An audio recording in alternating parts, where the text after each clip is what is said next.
Sange. Aye. Sembamba, yeah. Numbamba, Sembamba, yeah. Numbamba, yeah. Sengamba, yeah. Ninganumba, Sembamba, yeah. I am made from Africa, champion from Africa. Wengenewe, Miasabiero. I'm a winner for life, for life, for life. I'm a winner for life, for life, for life. I am made from Africa, champion from Africa. Wengenewe, Miasabiero. I'm a winner for life, for life, for life. I'm a winner for life, for life, for life.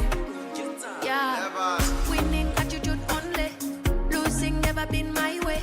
If I fail, I will come back again. Come back, I like never left alleyway. My God, me and my team got the winning formula. We bring the heat, you will call it sauna. This melody will go break your medulla. The winning team is in your area. Namulondo yange, Namulondo yange, Namulondo yange. Kule como tuegwange.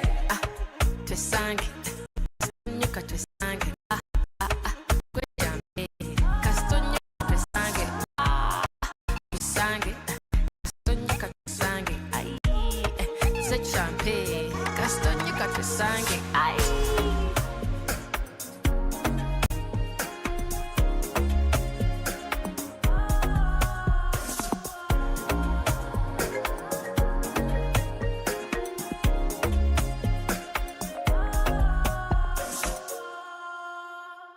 Es-tu préoccupé par quelque chose? Es-tu passionné par les questions qui comptent? As-tu une voix qui mérite d'être entendue? Eh bien, nous avons la plateforme parfaite pour toi. Téléphone-nous ou fais-nous un WhatsApp au +27 66 408 87 42 et nous te rappellerons. Sois dans la conversation. Salut Channel Africa, ici Beno le diamant rouge et Bina l'export depuis le Cameroun, le pays des lions. Voilà. Sois dans la conversation. Il ne s'agit pas seulement de parler, mais c'est ta chance d'exprimer ton point de vue, de partager tes opinions et de t'engager avec une communauté qui valorise ton avis. Suivez-nous sur les réseaux sociaux, visitez notre site www.channelafrica.co.za et préparez-vous à partager vos points de vue sur Channel Africa, la perspective africaine.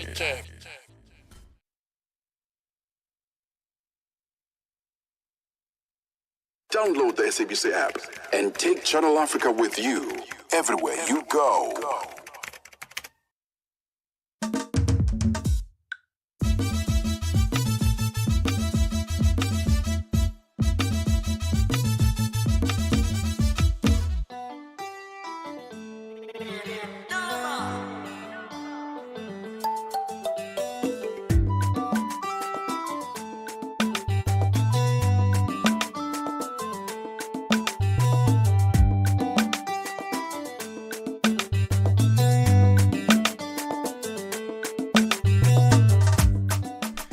It's 6 o'clock Central African time. A very good morning to you. Thank you so much indeed. It's time to rise and shine right here on Channel Africa, where we bring you the African perspective. It's a Thursday, the 16th of October in the year of our Lord.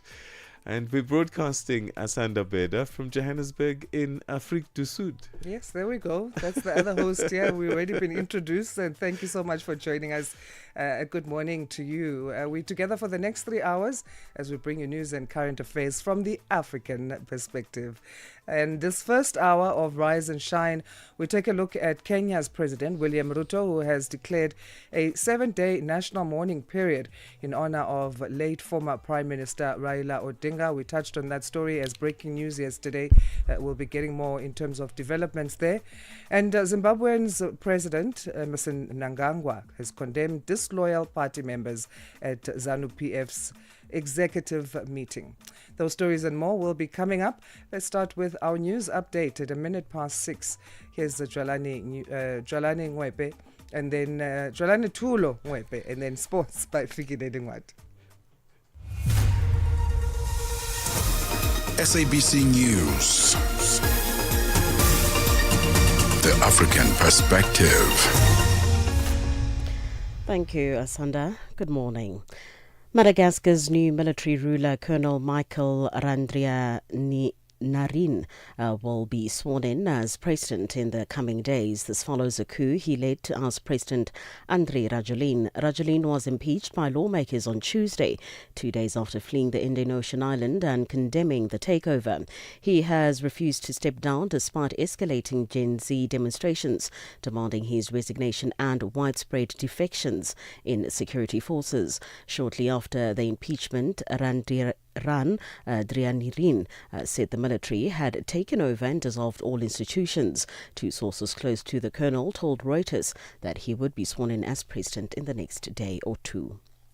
South Africa's President Cyril Ramaphosa has meanwhile sent his message of condolences to the government and the people of Kenya following the passing of former Prime Minister Raila Odinga. Odinga, who led Kenya from 2008 to 2013, passed away at the age of 8 in India, where he was receiving medical treatment. Presidential spokesperson Vincent Magwenya.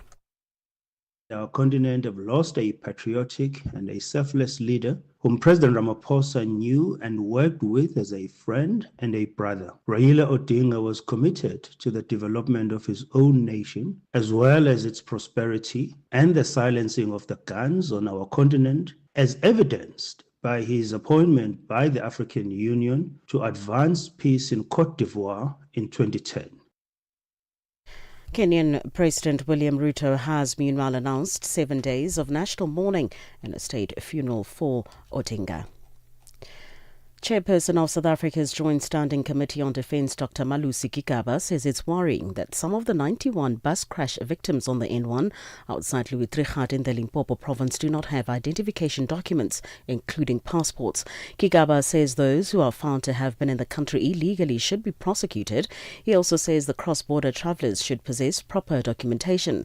Gigaba is this week leading a Parliament's Defence Committee in an oversight visit at the borderline between the country and Zimbabwe, outside Musina. What was going to happen at the border gate, they were going to be processed for exit and issued with no return letters, because it was necessary to also take their biometrics so that if in the future they are found back in the country again, they are therefore taken through the the criminal justice system so that they are prosecuted. The World Food Programme says funding shortfalls mean it could be forced to cut aid to more than 13 million people. The UN agency expects to receive 40% less funding this year and is warning that 6 critical operations are facing disruption. The BBC's Shingai Nyoka says 4 are in Africa. In the Democratic Republic of Congo and Sudan, only a quarter of targeted recipients received food aid this month. South Sudan faces reduced rations as in-country stocks run out. Every cut means that a child goes hungry or a mother skips a meal, said WFP Director Cindy McCain. The agency expects to receive 40% less funding for 2025, warning that this could potentially reverse decades of work to end hunger. And finally, Russia's President Vladimir Putin has sought to mend bridges with the new Syrian government 10 months after the overthrow of his ally Bashar al-Assad, who then fled to Russia. Putin was receiving President Ahmed al-Sarraj on his first visit to Moscow. The BBC's Sasha Slingter has the details. The rebel leader is now the new Syrian president, and he came to Moscow to ask for Assad to be handed over and to discuss the future of Russia's 2 military bases. Mr. Putin assured Ahmed al-Sarraj that in its relations with Damascus, Moscow had always been guided by the interests of the Syrian people, not political expediency. Crucially for Moscow, Mr. al-Sarraj reassured him that Syria would respect all past agreements. For any news stories you would like to share with us, please do send an email to newsroom@channelafrica.co.za or call us on +27 11 714 4459. For Channel Africa News, I'm Jolani Tulo Webe. SABC News. The African Perspective. In our sports headline, Aiden Markram says the Proteas take a loss and move on to the next match. George Russell and Kimi Antonelli will form Mercedes Formula One driver lineup for for the 2026 season. I'll be back with these and other stories at the bottom of the hour. Wake up, Africa. Peter Ndoro and Asanda Beda are here to help you rise and shine. Weekdays, 6 till 9 a.m. Central African Time. Only on Channel Africa. It's that time of the show where we get into what we call the Africa Roundup on Rise and Shine. This is where we bring you stories making headlines in and around the continent of Africa that you may have missed. And they are compiled by our team of researchers, our reporters and editors to make sure that you get in the know. It's also a way that serves as what we can expect to develop in the new day as far as news are concerned. And of course, it comes after the 6 a.m. news, Monday to Friday. Today, we start with Kenya, where veteran opposition leader Raila Odinga, who spent years in detention opposing one-party rule and mounted 5 unsuccessful bids for the presidency, has died aged 80. David Doyle has more. A family source said Wednesday that Odinga had passed away in India while receiving medical treatment. His hospital said he had suffered a cardiac arrest. In response, hundreds of Kenyans took to the streets of the capital Nairobi, crying and waving twigs to ward off bad omens as they formed a procession to his home. Now we are mourning Odinga. It is really sad. We have lost a leader who fought for the rights of Kenyans. As a democracy activist, Odinga leaves a legacy that helped seal 2 of Kenya's most important reforms: multi-party democracy in 1991 and a new constitution in 2010. There must be justice, truth. That's when there will be peace. There can be no peace when there's injustice. On Wednesday, world leaders issued their condolences, with India's Prime Minister Narendra Modi calling Odinga a towering statesman and Tanzanian President Samia Suluhu Hassan describing his death as a tragedy not just for Kenya, but for all of us. Meanwhile, President William Ruto has declared a 7-day national mourning period in honor of Raila Odinga. Flags will be flown at half-mast across the country as Kenyans pay tribute to the veteran leader. I have postponed all my public engagements for the coming days, and I ask all other public servants and leaders to do the same so that we can join the nation in this period of mourning and deep reflection. Our former Prime Minister, Raila Amolo Odinga, shall be accorded a state funeral with all attendant honors. In a political career spanning decades, Raila Amolo Odinga offered a compelling model of principled politics. And at a critical moment in our nation's journey, he always put Kenya first. May his soul rest in eternal peace. May God comfort his family. May God bless Kenya. Zimbabwean President Emmerson Mnangagwa condemned disloyal party members at ZANU-PF's 128th ordinary session of the Central Committee on Wednesday. He warned that those undermining the party's unity and discipline risked facing strict disciplinary measures and urged members to focus on advancing the party's agenda ahead of upcoming elections. It is my honor and privilege to welcome you all to this Central Committee meeting, which is part of the 22nd ZANU-PF National People's Conference being held in Mtare. The meeting today provides us with an opportunity to take stock of our achievements as the Central Committee over the period under review, which we must now report to the conference. In our deliberations, I urge the Central Committee to give the requisite leadership and guidance in the respective sectoral committees. Discipline, focus, and the national interest must remain our guiding principles. South Africa's Parliamentary Joint Standing Committee on Defence will carry out an oversight visit to the porous Beitbridge fence between Zimbabwe and South Africa, spending 2 days at the post. Now, this visit aims to assess the effects of reduced funding at the Air Force's combat capabilities and evaluate the Army's troop morale following their deployment to the DRC. The committee chairperson is Dakota Lichwete, and he spoke more about this from Beitbridge. I must be honest with you. We don't have a border. The country is not safe. I'm sure we can do better if the executive was to allocate resources which are needed by members of the National Defence Force, including the Department of Defence, so that we can ensure that our country is safe. As we are now, you can see there are groupings just here of people who are ready to come over. It's almost over 200.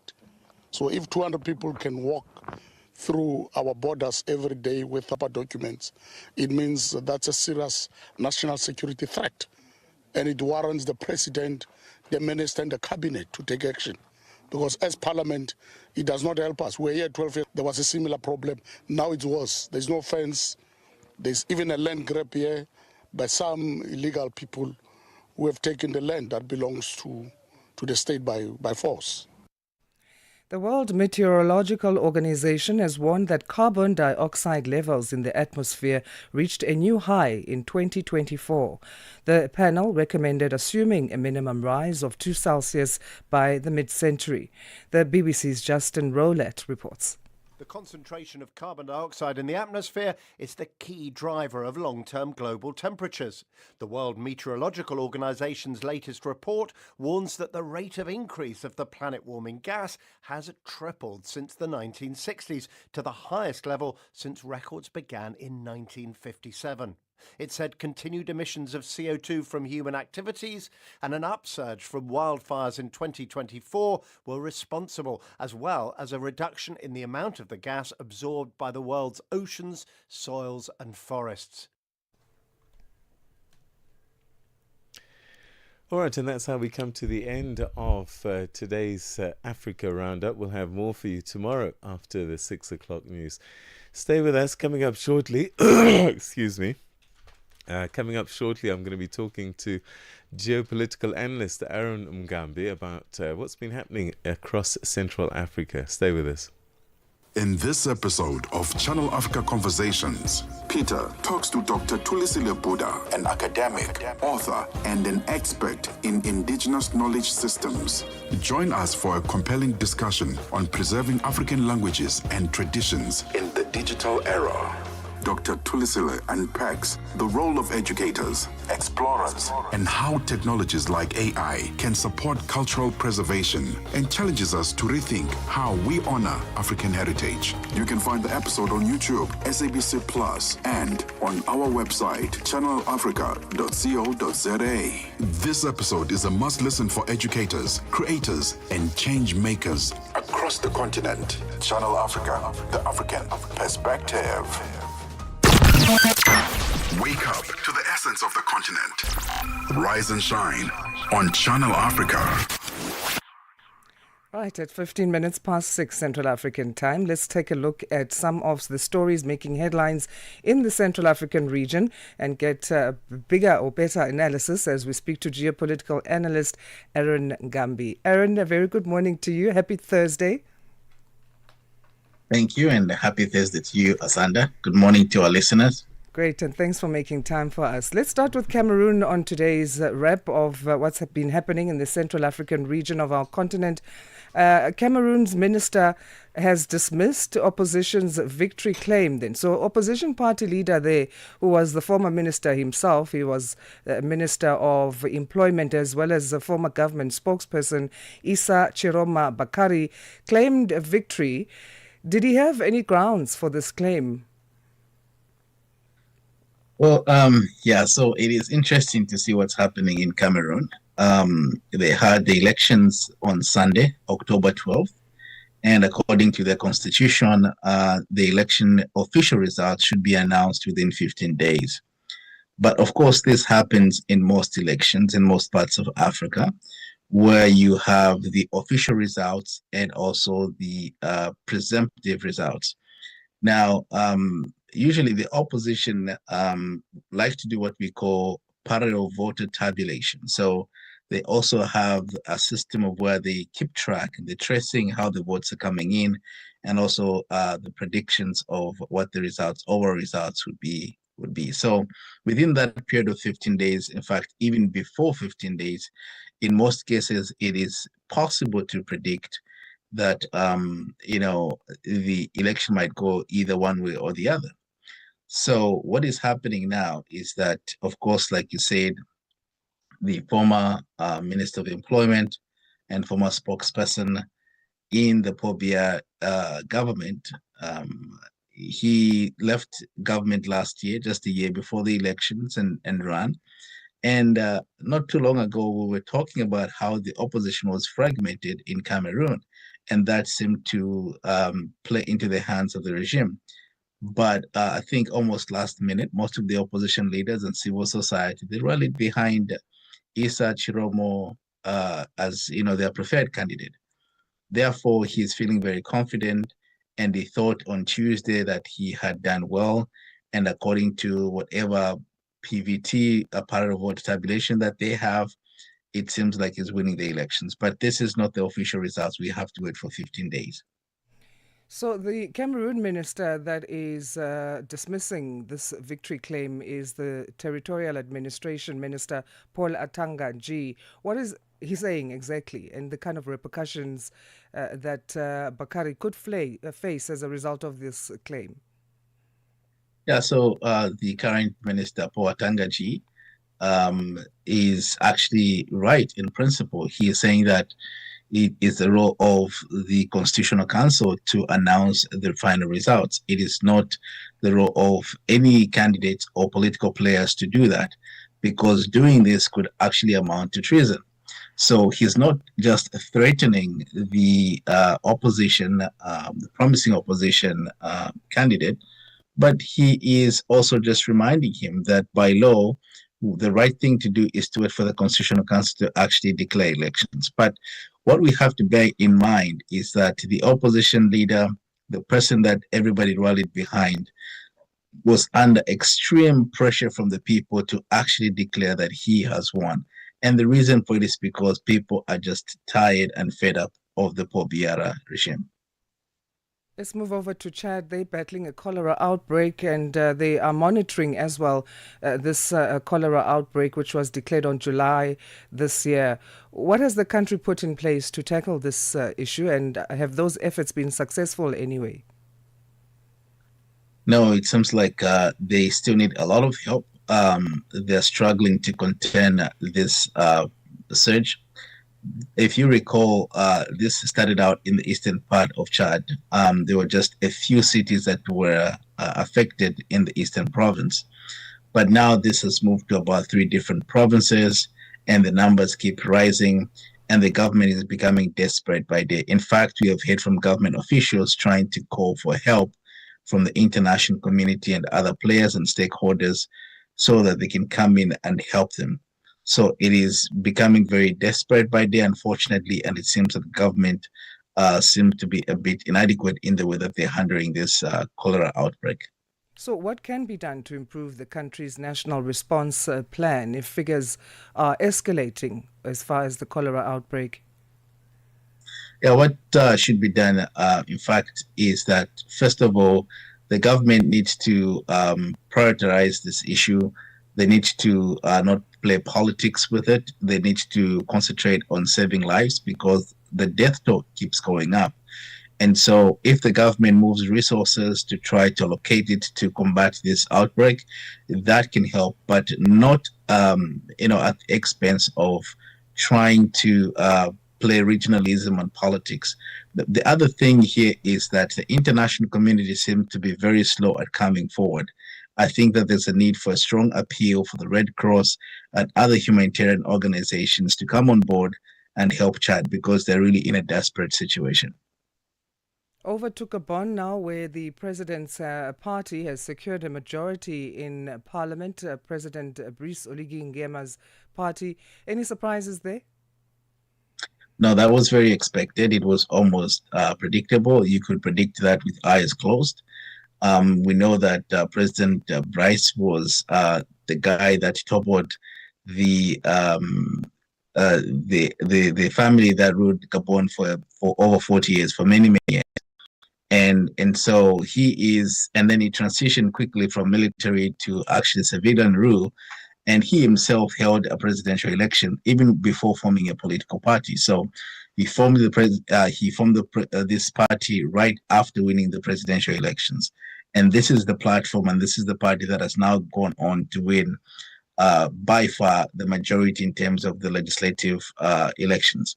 So no surprises there. I think that he is riding on the wave of this populism that is happening in West Africa, especially with regards to military rule. But at least he has transitioned in comparison to other countries that are yet to transition from military to civilian rule. He's held an election, and so his term of office is legitimate by all means. And also now the elections that he has won in the Legislative Council is definitely a landslide. But we only wait to see if this kind of popularity that he has will last very long. So what about his party then, the Democratic Union of Builders, or UDB, resonates with the people of Gabon? And what of President Oligui Nguema's roadmap seems to be proving successful? Yes, like I said, I think it's too early to tell because this just happened this year. They had their presidential elections, I think, in March or April of this year. And the party right now, he formed that party after winning that election. The party right now seems to be enjoying a massive popularity. But usually this happens, we see people that come through the barrel of the gun or through a coup or through military rule, and then they transition to civilian rule, and then they intend to stay on for a long time. So I think the fate of the party as well as his fate only depends on what he does with the goodwill that he has right now from the people.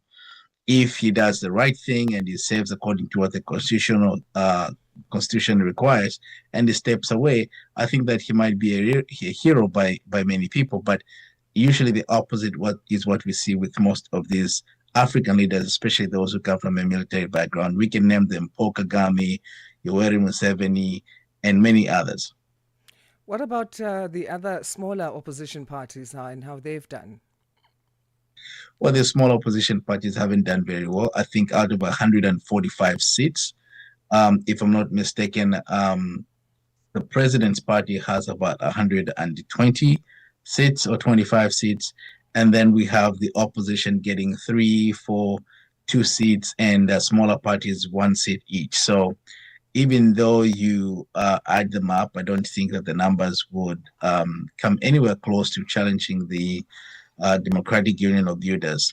The problem with that is that the president is going to be very powerful. He's going to get a lot of things done through the legislature, and he's going to change the constitution if he wants to, because he has 2/3 majority, and even change fundamentally the politics of Gabon. Angola now, let's move over to this country. They are to launch a digital mining register. It's the first one for the country. How big of a milestone is this? I think it's the first one of its kind. It's something that we haven't seen, and there will be Angola, I think, International Conference of Mining 2025 that will be attended by many stakeholders, including De Beers, because we know those are the major players in the diamond mining industry, including other players in the oil and petroleum industry. This changes a lot because it's going to try to modernize the mining sector in Angola and see how far they can actually benefit from the resources that they have. Angola has been struggling of late in terms of living up to the government of Angola, in terms of living up to the expectations of the people. And so there's hope that when this happens, it will be able to make production more efficient, will be able to actually produce and be able to satisfy most of the needs of the people in Angola. So on that point then, what else do you think should be top of the agenda at this conference next week, Angola's International Mining Conference? I think what the Minister of Mineral Resources and Petroleum and Gas needs to focus on is really ownership of these resources by the people of Angola. They need to do what, for example, the Zambian government is attempting to do right now, is to make sure that any investors that are coming into the mining sector, they have to partner with the local directors, the local companies, or local shareholders. And the reason for that, and so the government is trying to make sure that the locals are the ones that acquire the mining licenses, and then the so-called investors or foreigners come and partner with them.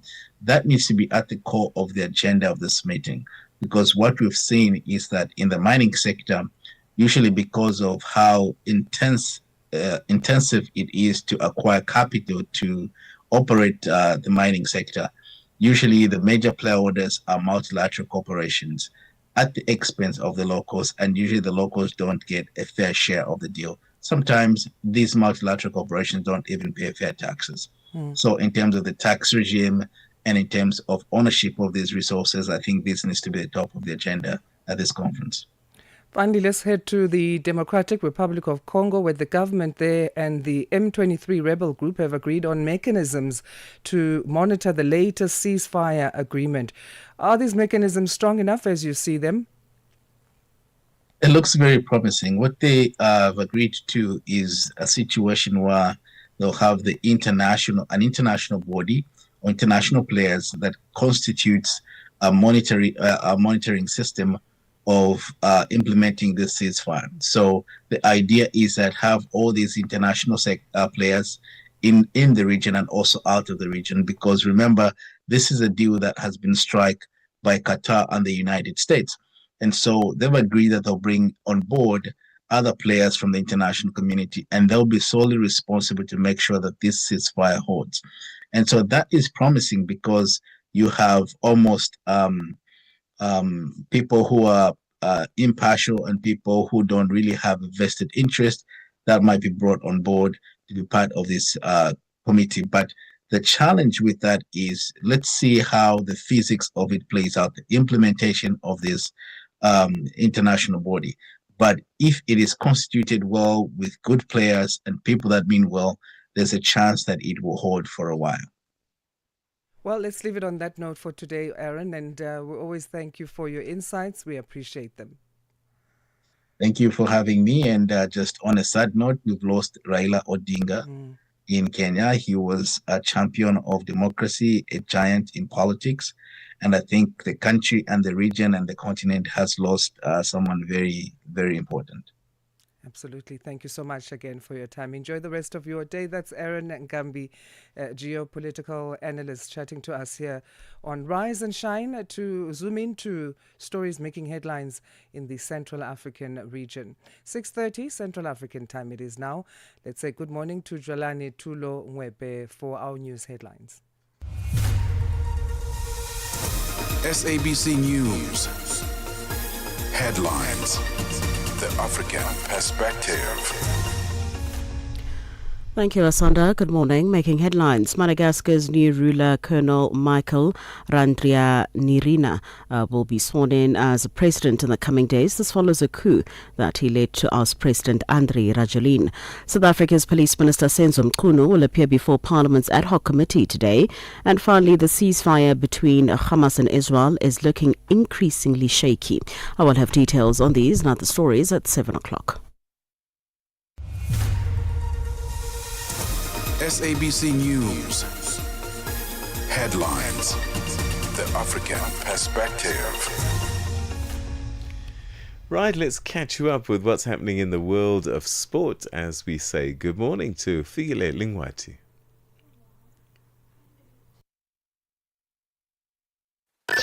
Wake up, Africa. Peter Ndoro and Asanda Beda are here to help you rise and shine. Weekdays, 6 till 9 a.m. Central African Time. Only on Channel Africa. In our sports headline, thank you, Peter. We'll begin with cricket news. South Africa's Proteas stand-in Test captain Aiden Markram says they will not be feeling sorry for themselves after losing the first Test match against Pakistan in Lahore. South Africa were beaten by 93 runs after being bowled out for just 183 in the second innings and trailed the two-match series 1-0. The skipper says they will not wallow in sorrow, having enjoyed a good run in the Test arena this year that culminated in lifting the World Test Championships mace in June. We had a good winning streak going and we lost the game of cricket, and that's how the game of cricket and the world of sport works. So can't win everything. We had plans, we gave it our absolute all, and we were on the wrong side of it. So that can happen, and you have to make peace with that. If the team is better than you over the 3 or 4 days, then you doff your caps towards them. So not looking too deep into it by all means. Let bygones be bygones, as they say, and look forward to that second Test match. The Proteas put up a brave fight, especially in the first innings, with a solid partnership between Ryan Rickleton and Tony Dizzozi. And Markram says he cannot fault his team for the effort they put in. Yeah, always happy with the fight. It's one thing us as a team we pride ourselves on. Never throwing in the towel, never giving up, believing that the really difficult things are still possible. And although we weren't on the right side of it, we showed some good fight and resilience. So it's always a nice box to tick post every game. If you can tick that box, I feel like it's still good for the change room. On to motor racing, George Russell and Kimi Antonelli will form Mercedes Formula One driver lineup for the 2026 season. The 8-time world champions have opted to stick with Russell and Antonelli, who are both products of the team's junior program and have guided the Silver Arrows to P2 in the team's championship with 6 race weekends to go. Russell was promoted to the WEX team in 2022 after 3 years at Williams and has since clinched 5 Grand Prix wins, the last of which coming last time out in Singapore. Next year will be his 8th in F1 and 10th campaign for Mercedes, having joined their junior program in 2017. Now, golf news. It's Rory McIlroy who said he wanted to shift the narrative away from abusive United States Ryder Cup fans and instead focus on his European team's famous victory. The 5-time major winner will compete for the first time since at the DP World India Championship starting today at Daily Golf Club. The field includes Ryder Cup teammates Luke Donald, Tommy Flintwood and Shane Lowry. Europe captain Bidel Donald beat the United States last month at Bethpage Black, where McIlroy in particular was targeted by abusive and rude US fans. We will end with tennis news. British number 3, Katie Boulter, was beaten 6-3, 6-1 by Romania's Sorana Cestia in the second round of the Japan Open. World number 59th Boulter, who shocked world number 17th Linda Noskova in the first round, lost in 1 hour, 9 minutes in Osaka. There were 3 breaks of serve in the opening 4 games as Cestia, ranked 51st in the world, went 3-1 ahead before wrapping up the first set. For any sports stories you'd like to share with us, please send an email to newsroom@channelafrica.co.za or call us on +2711 714 4459. This is Channel Africa Sport with me, Figure Lungwati. Sports on Channel Africa. The African Perspective. And now let's check in with what's happening in the world of business as we say good morning for the first time on this Thursday to Buntle Headbush.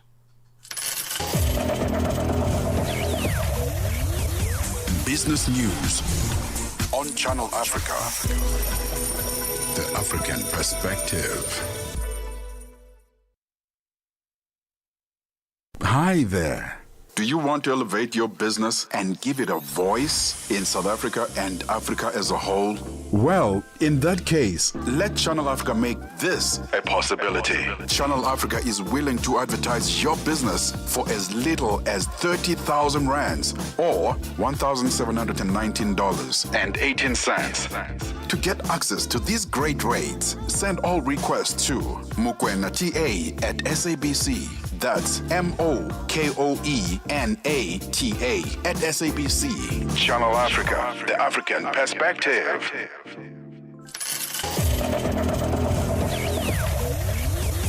Business news on Channel Africa, the African Perspective. Good morning. In our top business story at this hour, Managing Director for Botswana's state-owned Okavango Diamond Company, Metla Masire, told a mining summit in Gaborone, Botswana, that the business will start selling diamonds to contracted buyers next month. This as it diversifies its sales channels under the government's new deal with De Beers. Okavango Diamond Company is a rough diamond marketing company that offers global customer base open access to scale supply of the full range of rough diamonds sourced from Botswana. Masira comments. Okavango Diamond Company's allocation in the production of Botswana, which is the government's 50-50 joint venture with De Beers, was increased by 30% from 25% in the new 10-year deal signed in February, with its share to reach 40% at the end of the agreement. A clause in the previous deal which prevented ODC from directly competing with De Beers on contract sales has fallen away. South African businesses hosted several discussions as part of the broader B20 South Africa dialogue. Government and business stakeholders convened such a meeting in Johannesburg titled Advancing Health Access Through Local Manufacturing and Policy Innovation. The dialogue was aimed at leveraging the B20 platform to improve healthcare access and equity, particularly across the African continent. The event saw a significant investment pledge, with multinational health company Haleon announcing a $43 million investment earmarked for the company's manufacturing facilities in Cape Town. Farhan Haroon is a Haleon SA General Manager. Now, this is the investment that we would be putting in the next 3 years, starting in. And the objective is to upskill, bring the latest technology, expand the capacity, train the local youth, invest in them in terms of these are the guys who would be taking over the technology from the best in the world and implementing it here, and then making sure that we are able to, through this investment, which is, by the way, on top of 250 million rand that we have invested in the last two years. Nigeria's headline inflation slowed for the 6th month in a row in September, driven by a moderation in food prices, offering some relief to policymakers battling cost of living pressures. The National Bureau of Statistics says the consumer price index fell to 18.02% year-on-year last month, down from 20.12% in August. Inflation has peaked near 35% in December, before the Statistics Office revised its base year and adjusted the weighting of items in its price basket earlier this year.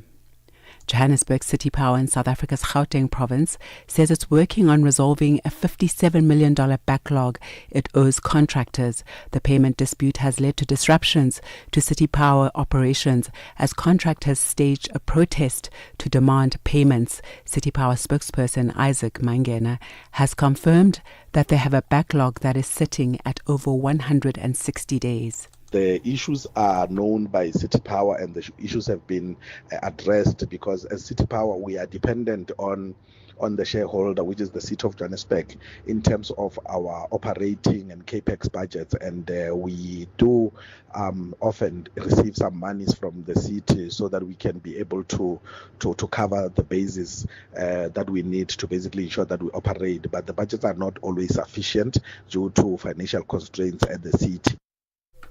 People in Gaza are reported to be stockpiling food as prices surge amid growing concern that the ceasefire may not hold. A trader in the main market in Khan Yunis told the BBC that everyone is afraid that the flow of aid will stop. Israeli officials say the main Rafah crossing won't be open to aid today. Israel has warned it'll reduce aid if Hamas doesn't hand over the remaining dead hostages. The BBC's Rushdie Abu Alouf says on the ground there's still extensive deprivation. There is no running water, and anywhere in Gaza people have to queue for hours to buy water. You know, prices are getting down a bit, but yesterday when we heard the Israeli threaten to reduce the number of trucks, the prices gone up again for about 25 to 30%. We have seen some sense of normality in some of the markets in Gaza, but it's still very far from enough. And now for a look at the indicators. One US dollar in Nigeria is trading at 1,460 naira. In Botswana, the dollar is trading at 13 pula 26. Kenya at 128 shilling and 8. And in Zambia, it's at 22 kwacha 52. Moving to the BRICS countries, one US dollar in Brazil is trading at 5 real 46. In Russia, it's trading at 78 rubles 88. India 88 rupees 15, and China is trading at 7 yuan 13, and in South Africa it's at 17 rand 32 cents this morning. It's gone up a bit. $1 is trading at 74 pence to the British pound and 85 to the euro. Looking at commodities, gold trading at $4,233 per ounce this morning, platinum at $1,672 per ounce, while the price of Brent crude oil is at $62.49 a barrel. And those are your business news. I'll be back with the next update in another hour. For any business news stories you'd like to share with us, please send an email to newsroom@channelafrica.co.za or give us a call on +27 11 714 4459. For Channel Africa Business, I am Buntle Headbush. Business News on Channel Africa.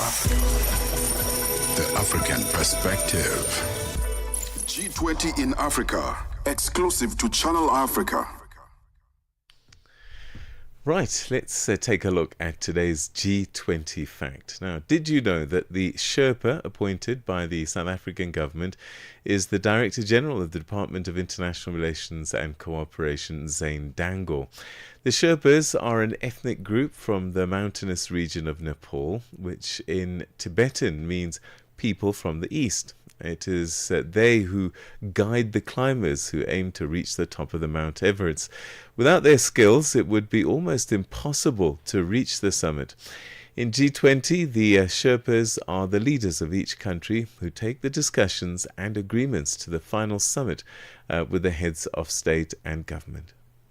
G20 in Africa, exclusive to Channel Africa. Young learning impact in the fight against wildlife crime. On Tuesday, October 15th, South Africa's Department of Forestry, Fisheries and the Environment, through the Pangolin Pact, announced the winners of the G20 schools competition in Cape Town as part of efforts to raise awareness about the plight of pangolins. Channel Africa's Lebogang Mabange attended the event and filed this report. The G20 schools competition invited learners to create posters that tell a story of hope and responsibility in the face of wildlife crimes. On Tuesday, students shared their messages directly with G20 delegates, highlighting the importance of protecting pangolins, one of the world's most endangered mammals. 3 school children, aged 12 and 13, presented their winning entries, stressing the urgency of conservation. Even though their scales are made of the same material as our fingernails and have no proven medical value, thousands of pangolins are still killed every year. The importance of preventing this can't be overstated. But the good news is that there are laws, groups such as the G20, and pacts, such as the Pangolin Pact, that help protect our pangolins. Protecting pangolins matters because they keep ecosystems balanced. They are unique creatures that cannot be replaced if they disappear, and saving them can help fight wildlife crime. If we don't act now, the world's only scaly mammal could disappear forever. We need special police units who can track, arrest, and prosecute the people, the Parliament poaching syndicates. Coastal communities need to get involved in the Parliament conservation and also need to benefit from this resource. Deputy Minister of Forestry, Fisheries and the Environment, Narendra Singh, said the competition is more than just an awareness campaign. It's about educating young people to build long-term action for biodiversity. This competition forms part of the Pangolin Pact, an outreach campaign of the Department of Forestry, Fisheries and the Environment, and the pact stands for Protect, Act, Care and Teach. 4 words that capture the spirit of environmental responsibility and collective action. This is not just about awareness. Education is prevention. When we reach young people early, we build understanding, pride, and action into our collective future. The Deputy Minister also emphasized that wildlife and plant trafficking are not just local issues, but international challenges that require cooperation between countries to effectively protect biodiversity. The importance of wildlife trafficking and also plant trafficking is something, I think, which is an international problem, and we have to work together to deal with these traffickers who have now become some thing of an international mafia that are involved. So we'd appeal to all of you representatives of different countries to work with us as we will work with you to ensure that we protect our biodiversity. Partners also praised the initiative. Patricia Pillay, CEO of Polyco, highlighted the broader impact of linking schools and government programs. This platform to celebrate excellence in our schools is exemplary examples of the work that we're doing in partnering with government in ensuring that academic excellence is not only celebrated but also put into action. So through our partnerships with not only the Department of Education in our country, but also our schools programs, we have managed to educate over 2 million learners and over 100,000 teachers because they are key to the success of these programs. And this is across South Africa and our countries. The competition winner, Ethan Elman from John Graham Primary School, received top honors for his poster that reflects hope, responsibility, and the urgent need to protect pangolins from wildlife crime. This initiative underscores how education, creativity, and youth engagement can play a pivotal role in safeguarding South Africa's biodiversity for future generations. Reporting for Channel Africa, I am Lebogang Mabange in Cape Town, South Africa. G20 in Africa, exclusive to Channel Africa, championing Africa through solidarity, equality, and sustainability. Now, as the world marks World Dictionary Day today, the 16th of October, people are encouraged to dedicate this day to celebrating the importance of dictionaries, the love of words, the joy of learning new vocabulary. However, the digital word is upon us, and the question now is, how do dictionaries thrive in the era of digital technology? Well, to talk to us a little bit more about this, we're now joined on the line by Daryl Wickham, who's a dictionary publisher at Oxford University Press, South Africa. Thank you very much indeed for joining us, and welcome. Thank you very much. Good morning and happy Dictionary Day. So, I grew up with dictionaries, and we used to carry pocket ones in our school cases, and we had big ones at home on the shelf. Do people still buy dictionaries and have dictionaries in 2025? I think I would like to encourage that more people do buy dictionaries. We do, of course, still see sales on our dictionaries. They remain top sellers, and we really are, of course, moving with the trend to the digital era and changing what the concept is of a dictionary, how the dictionary presents itself, just as with other print media, has gone through a transformation. And the digital era now makes it more possible for us to be more flexible in presenting the content that we provide in a dictionary. So talk to us about this shift. I must admit, one of the things that I love about modern digital dictionaries are things like pronunciation. I really love that tool. Yes, that's amazing. That is obviously one of the great benefits, that with opening up something like having audio pronunciation guides available via a digital platform, you're opening it up to a larger audience who are now receptive of that content. I'm talking about learners and users who have low vision, who are blind, who can now also listen to what the word sounds like, as well as just everybody who used to just read, in our printed dictionaries, we provide a printed vocabulary guide as to how, or pronunciation guide as to how to break up that word and pronounce it. But it's so much more powerful to have it in an audio format.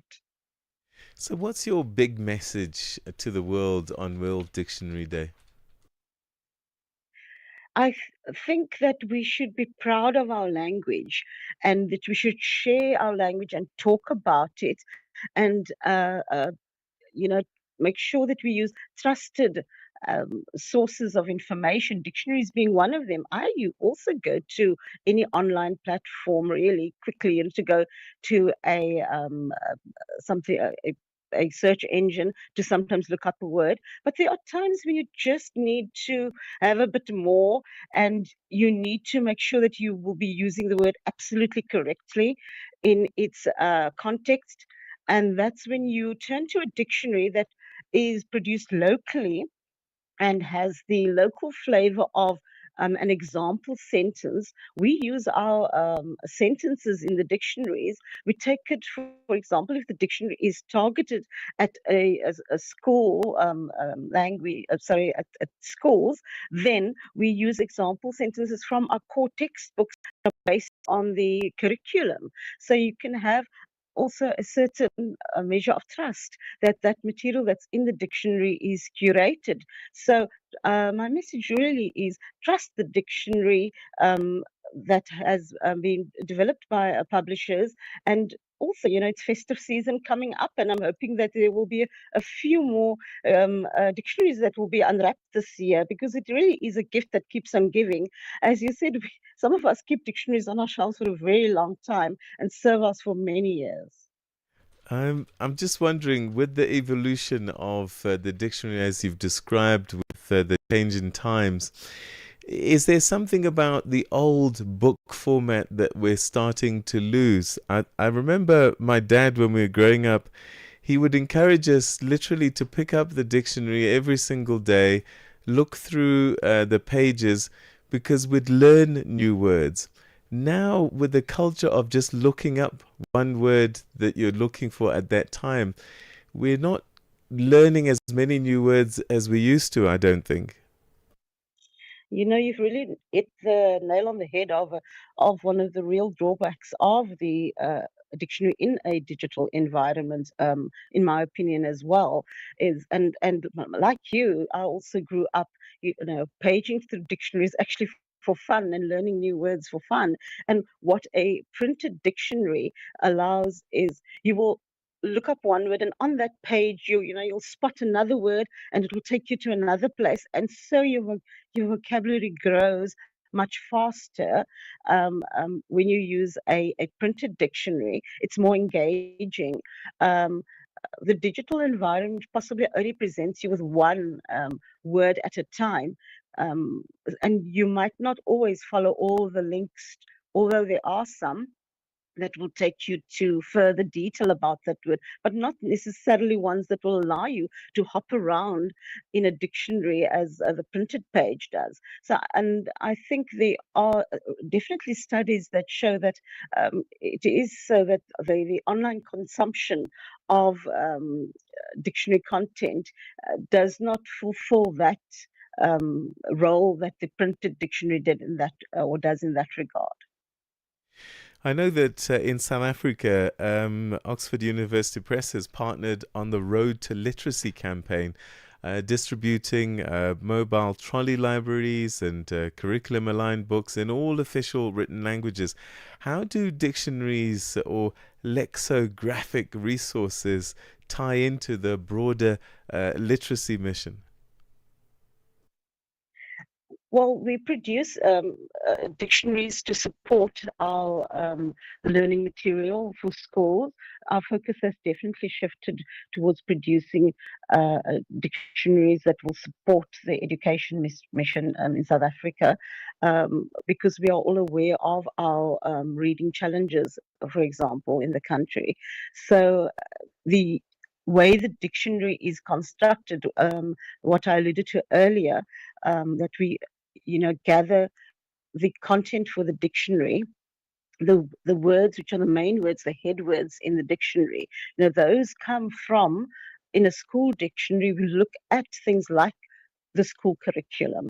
We look at what's in our textbooks. We look at how language is being used.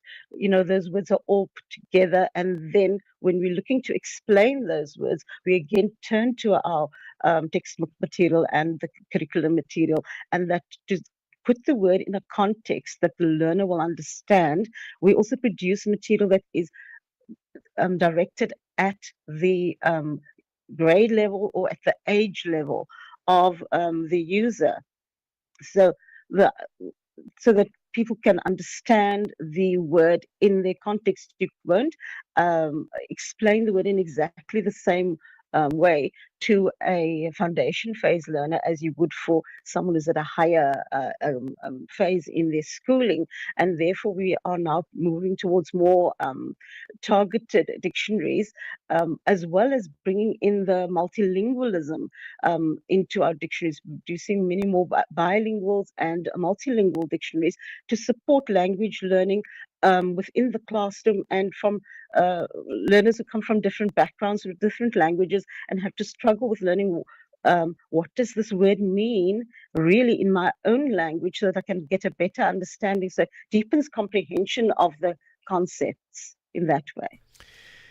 As you said, the dictionaries are evolving, and very briefly, tell us about the future, especially now we've got AI as almost mainstream. Yes, so the future does look bright in that there is so much one can do with the possibilities of digital and now AI. We do still have to think that in South Africa we are still, getting to a point where all learners, for example, will have access to digital information reliably. So for right now, when we produce the dictionaries or other educational materials that are going out into homes and into classrooms, it has to be a solution that can be used offline because our electricity is not, and sort of internet access is not always guaranteed. So it has to be a robust product that can be downloaded. It can be an app. We're definitely moving towards dictionaries, and there are dictionaries that are available to be downloaded as apps. Daryl, it's been a supercalifragilisticexpialidocious time talking to you. One of the longest words in the dictionary there. Yes. Thanks so much for your time, and happy Dictionary Day. Happy Dictionary to everyone as well. Thank you for having me. Bye-bye. Thank you. That's Daryl Wickham, dictionary publisher at Oxford University Press, South Africa, talking to us about World Dictionary Day. Do you still have a copy? I have, and do you know what? It's still to this day. Yeah. Oxford Dictionary is just seen as the standard, isn't it? I've got an Afrikaans to English translation dictionary. Ah. I kept it all the way from high school. My goodness. And then I've got the Oxford one, and I've got the small pocket one that you were talking about as well still. That was legend for me, man. Es-tu préoccupé par quelque chose? Es-tu passionné par les questions qui comptent? As-tu une voix qui mérite d'être entendue? Eh bien, nous avons la plateforme parfaite pour toi. Téléphone-nous ou fais-nous un WhatsApp au +27 66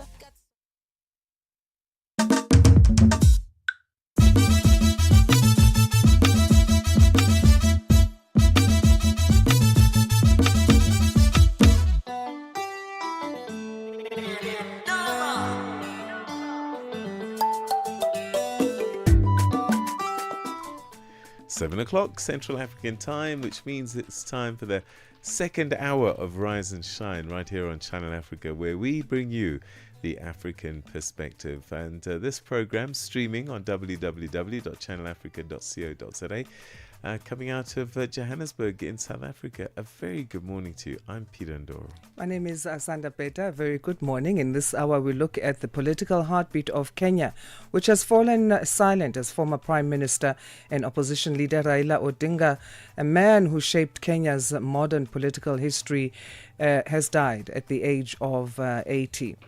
We also look at Zimbabwe's ruling party, the ZANU-PF, holding its 22nd annual National People's Conference this week in Mutare. Those stories and more will be coming up. Let's get our news firstly. Here's Jalani Tulo Ngwepe with that, and then following her, we'll be getting sports headlines with Vigile Lingwati. SABC News. The African Perspective. Thank you, Asanda. Good morning. Madagascar's new military ruler will be sworn in tomorrow. The swearing-in ceremony will happen after the Constitutional Court upheld the impeachment vote of President Andry Rajoelina. The elite army, which has seized power, has pledged to hold elections within 2 years.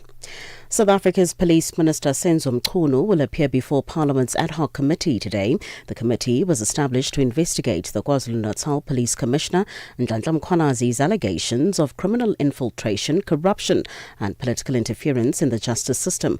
Mkhwanazi has alleged that Mchunu, who is on special leave, has links to businessman Brown Mogotsi, who in turn has access to crime intelligence. The committee's chairperson, Molapi Lechanyane. We will have the Minister Mchunu, the evidence leader will take him through probably until 5 or 6 in the evening. And then we will then continue the following day and probably finish around 1, 2 or 3. Minister Mchunu will come back on Tuesday for questioning by members where we can run up until any time we want to. South Africa's President Cyril Ramaphosa has sent his message of condolences to the government and the people of Kenya following the passing of former Prime Minister Raila Odinga.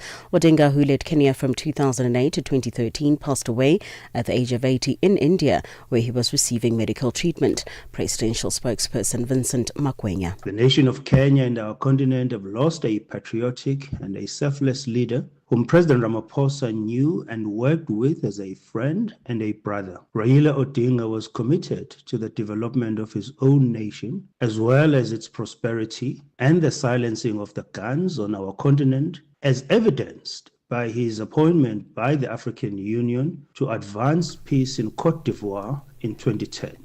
Kenyan President William Ruto has meanwhile announced 7 days of national mourning and a state funeral for Odinga.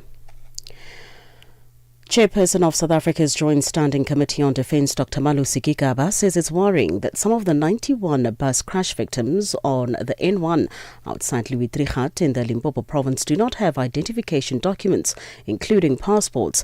Gigaba says those who are found to have been in the country illegally should be prosecuted. He also says the cross-border travellers should possess proper documentation. Gigaba is this week leading a Parliament's Defence Committee in an oversight visit at the borderline between the country and Zimbabwe outside Musina. What was going to happen at the border gate, they were going to be processed for exit and issued with no return letters, because it was necessary to also take their biometrics so that if in the future they are found back in the country again, they are therefore taken through the the criminal justice system so that they are prosecuted. The ceasefire between Hamas and Israel is looking increasingly shaky, but aid agencies are hoping Israel will reopen the Rafah crossing from Egypt into Gaza today. Meanwhile, Hamas says it's committed to fulfilling the terms of the ceasefire deal, but needs help to recover bodies from the rubble of Gaza. 2 more bodies were transferred yesterday. However, anger is mounting in Israel over the failure of Hamas to hand over 19 other bodies. Itai Chen's body is thought to be one of those that Hamas is holding. His father, Ruby, describes the family's anxious wait for news. You start the day anticipating to get the worst phone call that you will in your lifetime, and then feel disappointed when you do not get that phone call, which is a very complex thing to process. For any news stories you would like to share with us, please do send an email to newsroom@channelafrica.co.za or call us on +27 11 714 4459. For Channel Africa News, I'm Jolani Tulo Mwebe.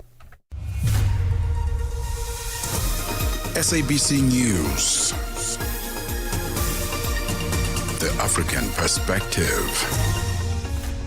In our sports headline, Morocco has reached the Under-20 World Cup final, and rain ruins Pakistan's opportunity to upset England. I'll be back with these and other stories at the bottom of the hour. Your morning companion with the stories that matter. This is Rise and Shine on Channel Africa. The political heartbeat of Kenya has fallen silent. Former Prime Minister and opposition leader Raila Omolo Odinga, a man who shaped Kenya's modern political history through resilience, reform and relentless pursuit of justice, has died. He was 80 years old. Our reporter Butlale Pele looks back at the life and legacy of the man many fondly called Baba. Born on January 7, 1945, Raila Amolo Odinga inherited the political mantle of his father, Jaramogi Oginga Odinga, Kenya's first vice president and a towering figure in the country's independence struggle. At his father's funeral, a young Odinga captured the mood of a mourning nation. For the light has gone out of our lives, and there's darkness everywhere. Those words would foreshadow Odinga's own long and often turbulent journey through Kenya's politics, one defined by struggle, defiance, and resilience. After entering parliament in 1992, Odinga launched his first presidential bid in 1997, the beginning of a decades-long pursuit for the top office. He lost but refused to fade.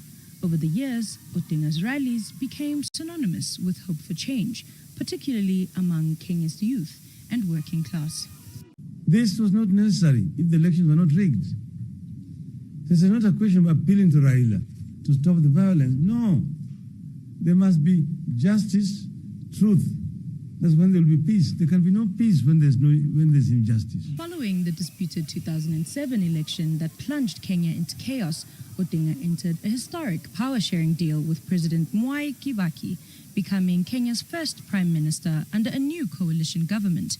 As prime minister, Odinga championed the passage for the 2010 constitution, a landmark reform that redefined Kenya's democracy.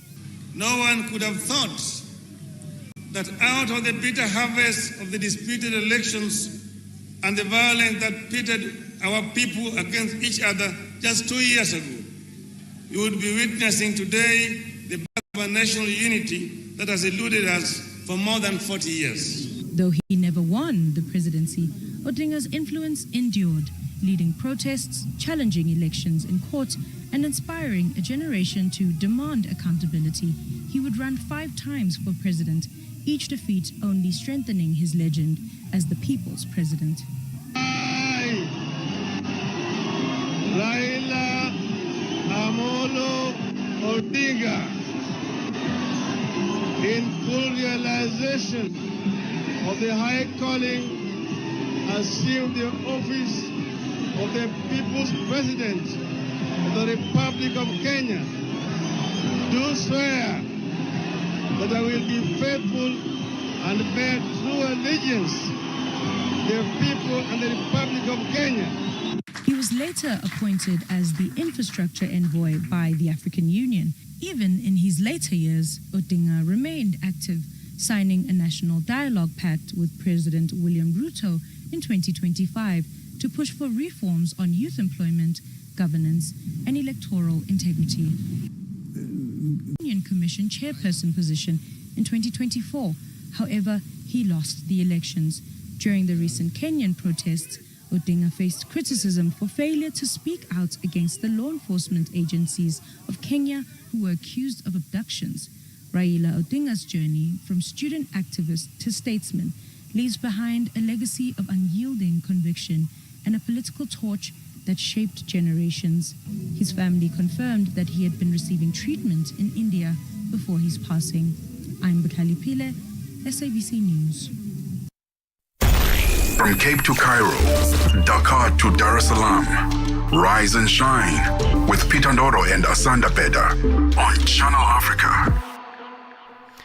Now, this week in Zimbabwe's 4th largest city, the city of Mutare, near the Mozambique border, Zimbabwe's ruling party, ZANU-PF, is holding its 22nd annual National People's Conference, and rising suspicion and internal rifts. This meeting comes as tensions grow between President Emmerson Mnangagwa and his Vice President Constantino Chiwenga, largely over the controversial ED 2030 proposal, seen by many as an attempt to extend President Mnangagwa's rule beyond 2028.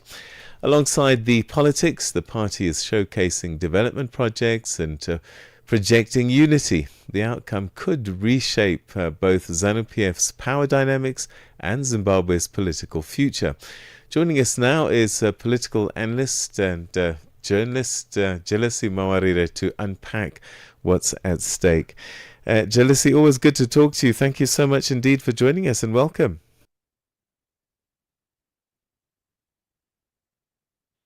Thank you, Peter. Thank you, guys, for having me. All right, let's start with how significant this ZANU-PF conference is this year compared to past ones. Is this one especially consequential? Yeah, it's very, very important for Zimbabweans. It's no longer important just to ZANU-PF, but it is now important to all peace-loving Zimbabweans, all Zimbabweans that have faith in their constitution, because this particular conference has been designed and is being held in order to mutilate our constitution and procedurally make President Emmerson Mnangagwa go on until 2035. So talk to us about this ED 2030 campaign and what it's doing to the party. We heard the president talk about a lack of discipline. Who was he aiming that at, and what is the state of play? In fact, if there is anyone who lacks discipline in Zimbabwe, who lacks decorum, who lacks commitment to constitutionalism and commitment to doing his job, is the president of the country, because you cannot preside over the country and over a political party that is trying to undermine the very constitution that he was sworn in to observe, because the job of the president is predominantly to observe the constitution and all other laws that are derived from that founding document. So he has presided over party meetings that seek to undermine the very constitution that he is sworn in to defend. And he has set in motion processes that are geared towards undermining the constitution and ensuring that he stays in power until 2035.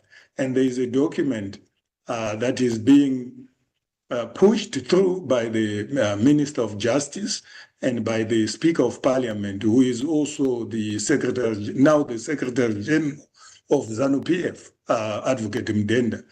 They are working with a shadowy South African registered political consultancy firm called Shikama to push a motion within Parliament using so-called Senator Sengezo Chalanga.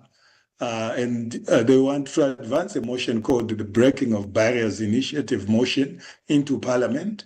And they've lined up a whole lot of activities around that initiative.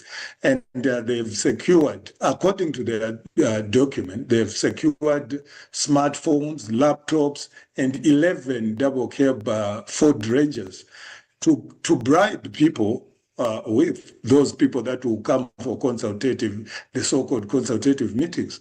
They go there and they are rewarded with cars, they are rewarded with cell phones, they are rewarded with laptops. Yet these people are said to be supposed to be engaging in national discourse that determine whether Mnangagwa will be president beyond 2028. So how likely then is this ED 2030 campaign going to gain formal approval for Mnangagwa to continue? With ZANU-PF, it has become very clear that Mnangagwa has made himself the law, and he has actually roped in very toxic characters. You can see the response by the Justice Minister to allegations that were raised by Vice President Chiwenga on several issues, but particularly on the issues of corruption that I'm interested in. You know, there are individuals that have been even investigated by the South African Financial Intelligence Center, and the Financial Intelligence Center in South Africa has established that there was a prima facie case of money laundering involving one Chivayo, Wicknell Chivayo, working with a South African company called Rainform and the Zimbabwe Electoral Commission. And the investigations by the Financial Intelligence Center in South Africa, which has a document that was forwarded to the Financial Intelligence Unit in Zimbabwe, actually establishes that there's a prima facie case of money laundering involving 2 billion rand. And these are some of the allegations. These are some of the things that Chiwenga brought to the Politburo. But if you look at the response that was given by the Justice Minister, rather than pushing for due process or letting investigations play out, letting institutions like the Zimbabwe Anti-Corruption Commission, the Zimbabwe police investigate these important matters, he actually came out definitively clear that the individual had nothing to do with the Zimbabwe Electoral Commission and therefore was not involved in any corruption around that 2 billion rand money laundering allegation that the South African Financial Intelligence Center raised against him. It's unfortunate when criminals are defended by the Minister of Justice. And that's the worst form of state capture that anyone can actually envisage. And if you look at the tone in the document that was produced by Ziyambi, the Minister of Justice, it was acerbic, it was attacking. If anyone who is a corruption whistleblower is attacked by the Minister of Justice, worse still if the whistleblower is the Vice President, then it means that there is no room for anyone, even journalists, to survive in that kind of a toxic environment, especially when the toxicity is being broadcast and purveyed by the Minister of Justice himself. Because jealousy, we're running. That's a serious indication that there is no legal protection whatsoever for anyone who dares to speak about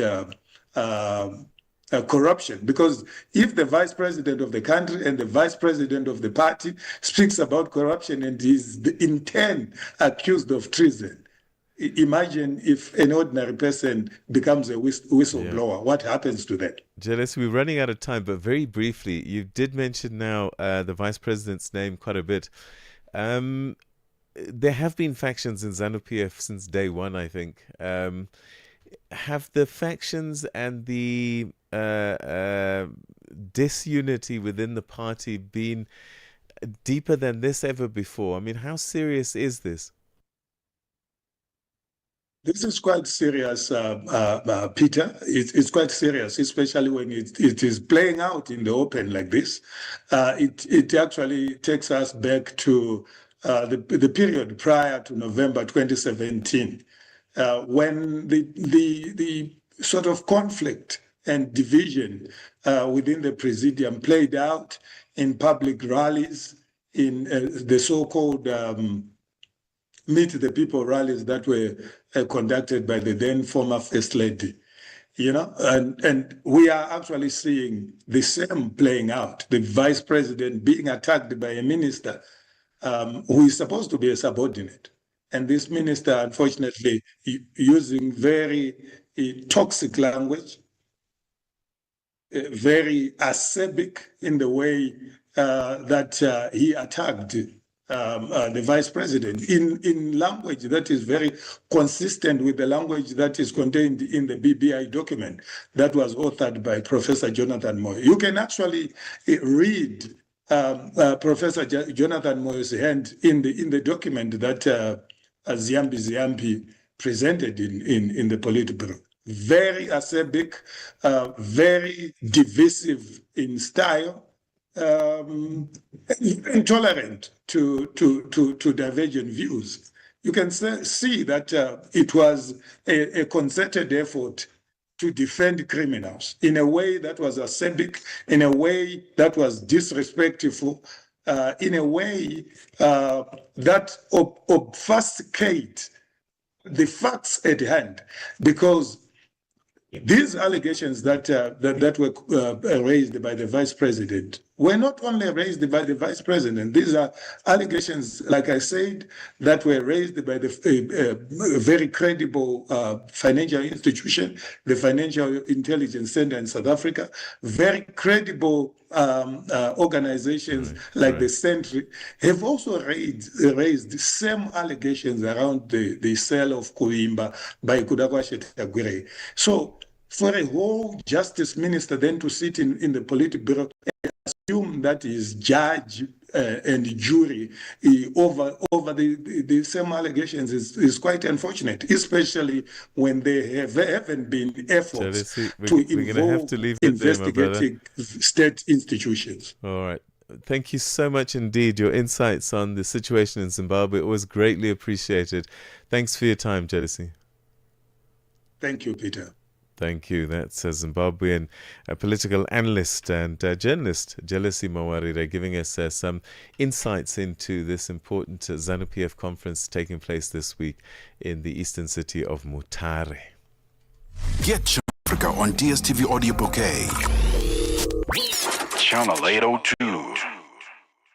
Africa Update on Channel Africa with Lulu Kabu. Mozambique's opposition leader Venancio Mondlane has been charged with incitement to terrorism and disobedience. He faces a total of 5 charges. The charges relate to post-election violence that left hundreds of dead. What punishment is he looking at? The most severe charges are 2. One is incitement for terrorism, and also is being charged for mobilizing people for terrorism during the protests. These charges are really serious and severe. If he is condemned, is found guilty, he could serve 10 years plus years in jail, meaning that he would be banned from political participation, mainly for the 2028 and 2029 electoral cycle. The director of CDD, the Center for Democracy and Development, Adriano Novunga. Africa Update with Lulu Kabu, 12 to 1 p.m. Central African Time. A fresh morning, a fresh perspective. Stay tuned to Rise and Shine on Channel Africa. Madagascar's new military ruler, Colonel Michael Randrianirina, will be sworn in tomorrow, that is on Friday. The swearing-in ceremony will happen after the Constitutional Court upheld the impeachment vote of President Andry Rajoelina. The elite army, which has seized power, has pledged to hold elections within 2 years. We're now joined by Solofo Randrianja, a Malagasy scholar and historian of Madagascar. Solofo, thank you for joining us. Good morning.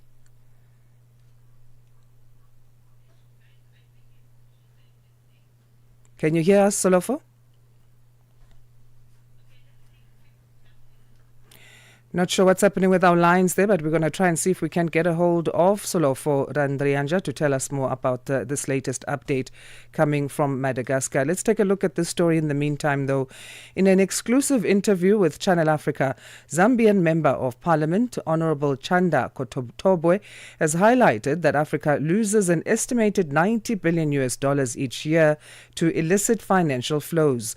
Speaking at the African Parliamentary Network on Illicit Financial Flows and Taxation Continental Conference, which is underway in Johannesburg, South Africa, he urged African leaders to demonstrate greater unity and translate political will into concrete action. It's a critical aspect which affects us globally, and Africa, even within SADC. The illicit financial flows have harmed economies. Depending on the structure of African economies or third world countries' economies, the conversation around illicit financial flows is a conversation which should have started taking place 20, 30, 40 years ago, because it's at the core of the welfare of our people. If African governments want to have our people lead, noble, luxurious lives because of the resources which Africa possesses, there's no starting point than tackling illicit financial flows. The welfare of our people in Africa is largely poor, characterized by poverty, poor health services, poor education system. Our governments continue grappling with limited fiscal space. They can't collect enough revenue to support the industrialization or development of Africa. Talking about continuing pushing, what are you seeing on the ground? Is it getting worse or is it getting better? And what is it that we're missing?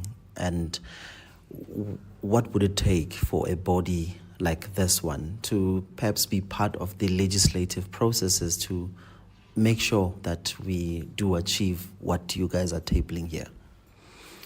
It's political will. It's political will. It's awareness of our people. It's the level of sensitization on this scourge has been very poor. Traditionally, Africa is been propagated to be corrupt governments, and that's why our social services are poor because of corruption. But when you go to the statistics, corruption across Africa must be accounting for less than 5%, at the highest 5%. But the illicit, it's negligible. But the illicit financial flows account for 60%, 70%. So the numbers, traditionally, if you have noble, global citizens saying, can we be fair, they'll put more energy on halting the illicit financial flows, which would benefit Africa. We're being told, Africa loses 90 billion, annually, 90 billion United States dollars. So the money that's coming from these, IMF, World Bank, and what have you, is actually our own money. Now, we must get started. We have, Africa's gone through a lot. We need to be getting organized as African leaders. Honorable Chanda, just before I let you go, you are a politician, you're in parliament, and you're talking about political will. What type of political will are you advocating for that has actions? Because it does seem as though your colleagues, there's no commitment in terms of pushing that political will. What is it that you're advocating for? I know that you're here. It means that there is that commitment, but it would have made sense for us to have more than 10 parliamentarians from your country to come and talk about the same issues.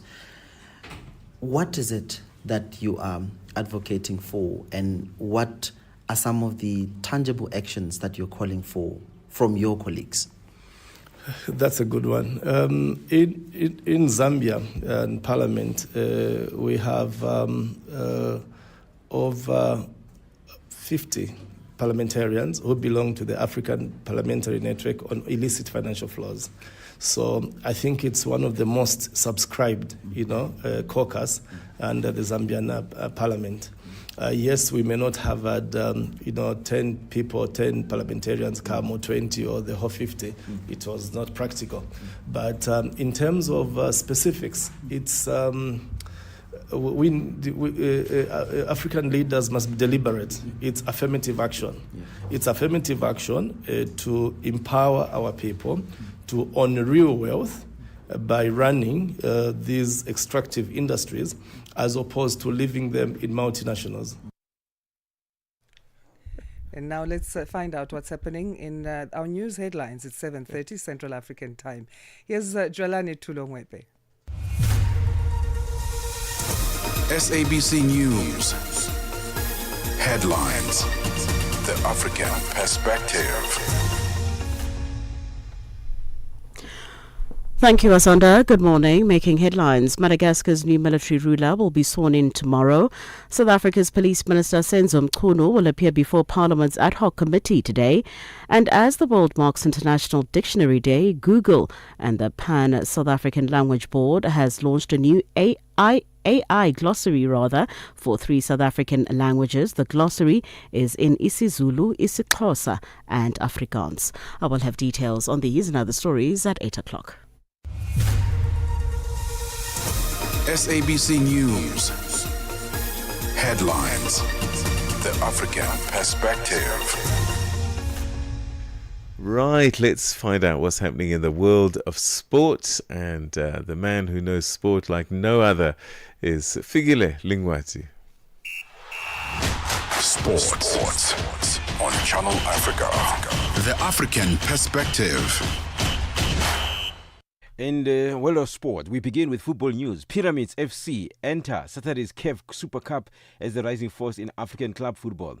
The Cairo-based side, fresh off their maiden CAF Champions League triumph, will face Morocco's RS Berkane at the 30th June Stadium, a fitting venue as it doubles as their home ground. This marks Pyramids' debut in the prestigious one-off final, while Berkane aims to secure their second Super Cup final title. With the match on familiar turf and the club riding a wave of historic success, the focus will be on composure and tactical discipline. In cricket news, Pakistan were in with an opportunity for a massive upset against England at the ICC Women's World Cup, but the game was eventually abandoned due to persistent rain in Colombo. England were rocked by Fatima Sana, whose 4 for 27 was a masterclass in in-swing bowling either side of a lengthy rain delay, as they posted 133 for 9 from 31 overs. Pakistan were positive in the beginning of the chase before the rain returned to bring an early end to the match in Colombo, with both sides taking a point each. And more cricket news. South Africa's Proteas stand-in Test captain Aiden Markram says they will not be feeling sorry for themselves after losing the first Test match against Pakistan in Lahore. South Africa were beaten by 93 runs after being bowled out for just 183 in the second innings and trailed the two-match series 1-0. The skipper says they will not wallow in sorrow, having enjoyed a good run in the Test arena this year that culminated in lifting the World Test Championship mace in June. We had a good winning streak going and we lost a game of cricket, and that's how the game of cricket and the world of sport works. So can't win everything. We had plans, we gave it our absolute all, and we were on the wrong side of it. So that can happen, and you have to make peace with that. If the team is better than you over the 3 or 4 days, then you doff your caps towards them. So I'm not looking too deep into it by all means. Let bygones be bygones, as they say, and look forward to that second Test match. The Proteas put up a brave fight, especially in the first innings, with a solid partnership between Ryan Rickleton and Tony Dizzozi. And Markram says he cannot fault his team for the effort they put in. Yeah, always happy with the fight. It's one thing us as a team we pride ourselves on. Never throwing in the towel, never giving up. Believing that the really difficult things are still possible. And although we weren't on the right side of it, we showed some good fight and resilience. So it's always a nice box to tick post every game. If you can tick that box, I feel like it's still good for the change room. And lastly, with tennis news, Diane Schneider fought back from one set down to beat Karolina Muchova and advance to the quarterfinals of the Ningbo Open in China. In a first meeting between the pair, it looked to be headed in the direction of the experienced Muchova after she raced into a first set lead. However, back hit Schneider, 8 years Muchova's junior, who eventually took the match 2-6, 6-1 and 6-2 after 1 hour and 53 minutes. Next up for the 21-year-old is a tie with either the top-seeded Mira Andreeva or Zhu Lin. For any sports stories you'd like to share with us, please send an email to newsroom@channelafrica.co.za or call us on +2711 714 4459. This is Channel Africa Sport with me, Figile Lingwati.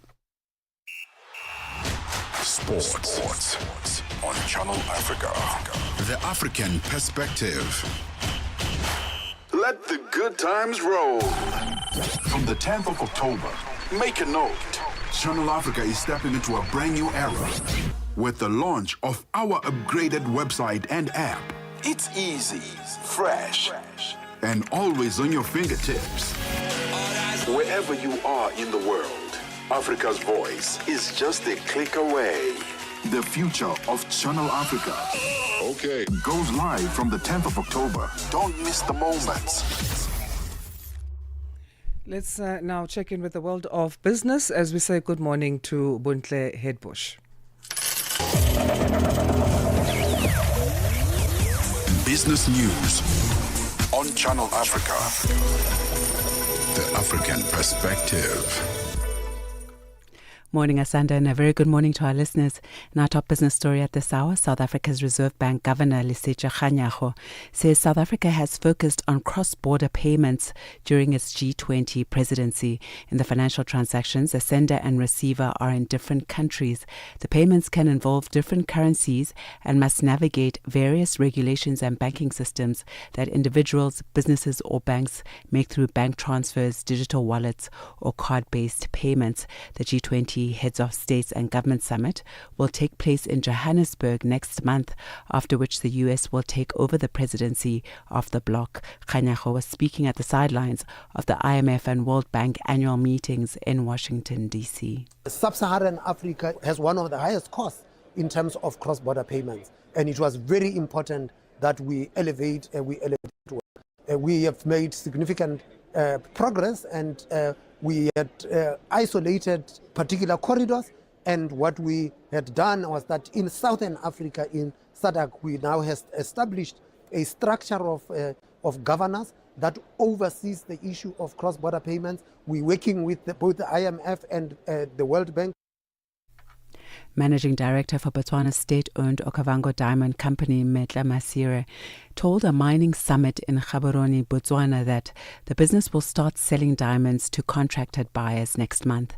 This as it diversifies its sales channels under the government's new deal with the De Beers.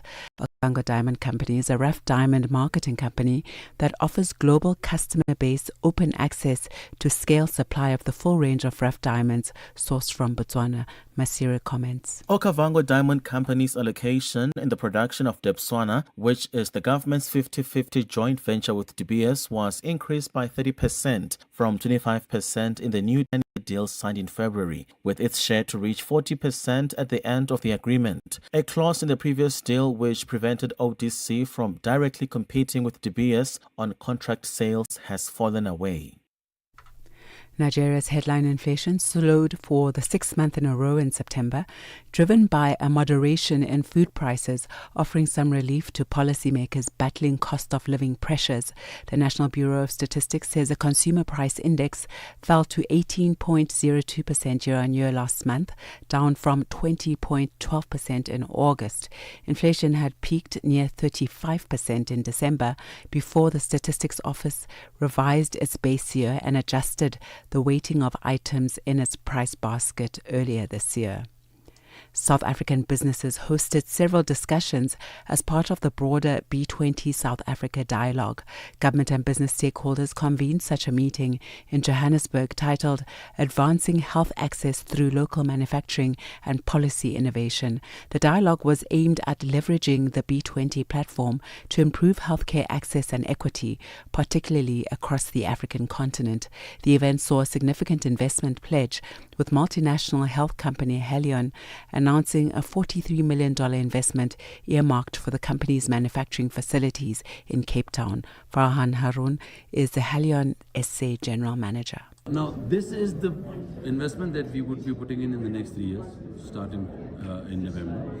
And the objective is to upskill, bring the latest technology, expand the capacity, train the local youth, invest in them in terms of these are the guys who would be taking over the technology from the best in the world and implementing it here, and then making sure that we are able to, through this investment, which is, by the way, on top of 250 million rand that we have invested in the last two years. US President Donald Trump says Indian Prime Minister Narendra Modi has assured him that India will stop buying oil from Russia. Trump says he'll now try get China to do the same as Washington intensifies its efforts to cut off Moscow's energy revenues. India and China are the two top buyers of Russian seaborne crude exports, taking advantage of the discounted prices Russia has been forced to accept after its invasion of Ukraine in February 2022. Trump has recently targeted India for its Russian oil purchases, imposing tariffs on Indian exports to the US to discourage the country's crude buying as he seeks to pressure Russia to negotiate a peace deal in Ukraine. And now taking a look at the indicators, $1 US in Nigeria is trading at 1,460 naira this morning. In Botswana, the dollar is trading at 13 pula 26.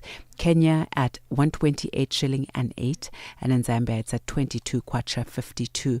In BRICS countries, $1 US in Brazil is trading at 5 rial 46. In Russia, it's at 78 rubles 88. India, 88 rupees 15, and China is trading at 7 yuan 13 this morning.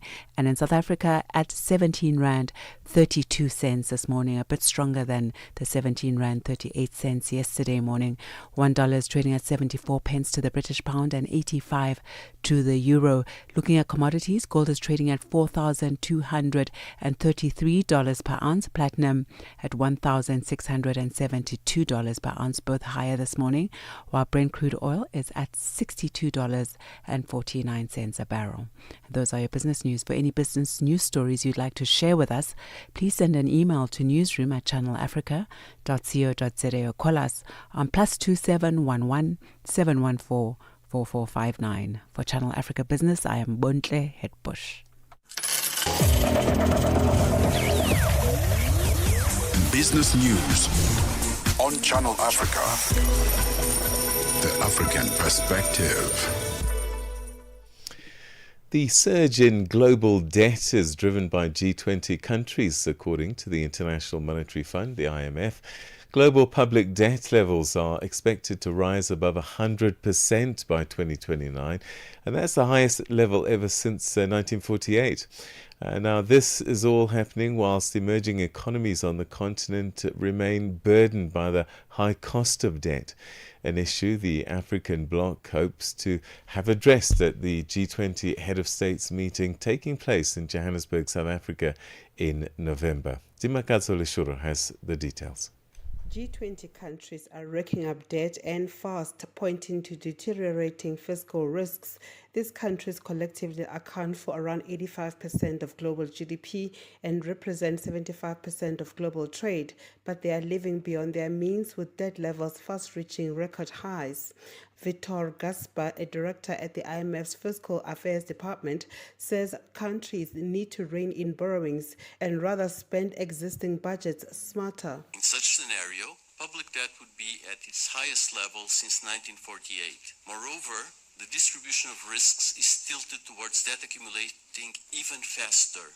With a 5% risk, debt would reach 124% in 2029. The world public debt landscape is very diverse. Countries differ widely in their deficit and debt levels. Many major economies have public debt greater or projected to go over 100% of GDP. Leading economies like Canada, China, France, the UK, Italy, and the US, with typically deep and liquid sovereign bond markets, face moderate fiscal risks when compared with emerging economies like those on the African continent. Many emerging markets and low-income countries face tougher fiscal challenges despite their debt often below 60% of GDP. Their policy options and funding access are limited. As the map shows, 55 countries are assessed at high, pink, or distress level, red, of fiscal risk. In many cases, relatively low debt to GDP ratios are accompanied by low debt tolerance. Beyond the present, fiscal risks loom large. Public debt dynamics have drastically changed in recent years. It's not only the size of debt, but also the cost. From the global financial crisis through to the COVID period. He points out that this, coupled with stretched financial asset valuations, could lead to a market correction with adverse consequences. The situation is now starkly different. Interest rate increases have raised funding costs and strained budget. Indeed, interest spending is estimated to increase to 2.9% of GDP in 2025 from 2% in 2020 and is projected to continue to rise to the end of the decade. On the African continent, the high cost of debt means governments are paying more just to service their debts, leaving less room for the things that boost growth like infrastructure, schools and healthcare. The IMF has made recommendations for economies like Nigeria, saying a neutral fiscal stance was more appropriate. Division Chief for Fiscal Affairs at the IMF, David De Ficciuri, elaborates. We think that this neutral fiscal stance is also consistent in helping monetary policies to reduce inflation.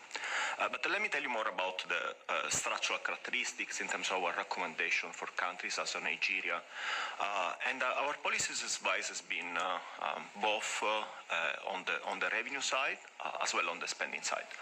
I think on the revenue side there is a scope to improve revenue. On the spending side there is a scope to, on the one hand, improve the efficiency of the spending, it's something that as well the compositions, but also to increase social spending to address social vulnerability in the country. Meanwhile, Egypt also received a nod for improvements in its public finances. However, the debt service costs remain a heavy burden. IMF era Dabla Norris explains. Egypt achieved a primary surplus of about 2.5% of GDP in fiscal year 2024-2025. So overall debt we see has declined from about 96% to 86% of GDP over the year, and further reductions are expected by the end of the projection horizon. But I should add that the debt service burden in Egypt remains pretty heavy. Interest payments alone absorb about 3/4 of revenue, so that limits the fiscal space that is available. As South Africa prepares to host the African G20, a total of 165 organizations have criticized the country for failing to make progress on debt sustainability issues during its presidency of the G20. Even though these issues have been standing for years, until now, emerging economies have not been able to have their voices heard on these multilateral platforms. These organizations have urged South Africa to push for reforms before it hands over the G20 presidency to the US on December 1st. For Channel Africa News, I'm Dimakato Leshoro in Johannesburg. Madagascar's new military ruler, Colonel Michael Randrianirina, will be sworn in tomorrow, and that is Friday. The swearing-in ceremony will happen after the Constitutional Court upheld the impeachment vote of President Andry Rajoelina. The elite army, which has seized power, has pledged to hold elections within 2 years. We're now joined by Professor Solofo Randrianja, a Malagasy scholar and historian of Madagascar. He's from the University of Tomasima. Professor, thank you for joining us. How are you this morning? I'm trying to survive. So what does this mean for Madagascar, this latest development? It's quite ambiguous, I would say, because there is a big hope and there are very high expectations, of course. And there are also fears that a military power is going to last and to transform itself into an independent, to function, very independently out of the popular movements which allow them to come to power. Lots has happened in the country. There were protests by Gen Zs, and part of the army had sided with those protesters. How critical was that in reaching this point now that we're swearing in tomorrow Colonel Michael Randrianirina? It's in fact it's a junction of several factors, the economical factors, of course, but the country is it was becoming poorer and poorer under the Rajoelina's administration, and there were divisions among many sectors of the society, including the armed forces. By armed forces, I mean the army, the police forces, and the gendarmerie. And I think one of the main problem right now is among those armed forces, because the gendarmerie, which was like favored by the former regime, is threatening to the current military regime, I think. From that, So, yeah. yeah, sorry. Yes, so from that time that President Andrei Rajoelina had fled the country, and then the Constitutional Court upholding the impeachment vote of him, and then the transition, how would you describe that in terms of how the Madagascar's political system has handled it? Just the transition part to where we are now, to getting to the Friday's swearing-in ceremony planned. Yeah, it's very it's very recent. So and there was no prepared strategy. So we are quite in a big confusion, I would say. But one of the main stake for this transitional authorities is to reassure the constitutional continuity by organizing election and in the 2 years to come, and to install civil peace, and to reorganize the armed forces unity, which has been fragilized by in the same time by the former administration, as well as by the current popular movement. So, what are the immediate risks and opportunities for Madagascar now with this new military ruler? You mentioned that there are questions and there's a bit of worry. It's still quite new. There are uncertainties. Could this moment lead to a meaningful political change for Madagascar or further destabilize the country? Once again, it's so recent that it is not. It's quite chaotic, I would say. Not chaotic in the sense of disorder, but things are going slowly in the direction of a change. So political parties, cluster political parties are represented in the National Assembly, which has not been dissolved, are mobilizing their elements in order to take part to this transitional period. The former president elements in this political area are quite destabilized because their chief is gone, and most of the main leaders are fearing, to be feared to be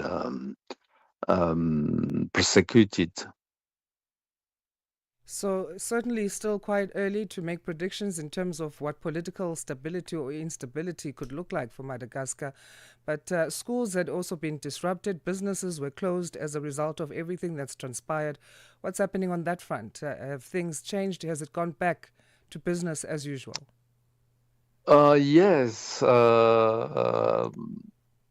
Bit by bit, we are going to live a normal life. I mean, in the place where I am, the students are still on strike. Of course, there is no more daily street demonstrations, so business are open.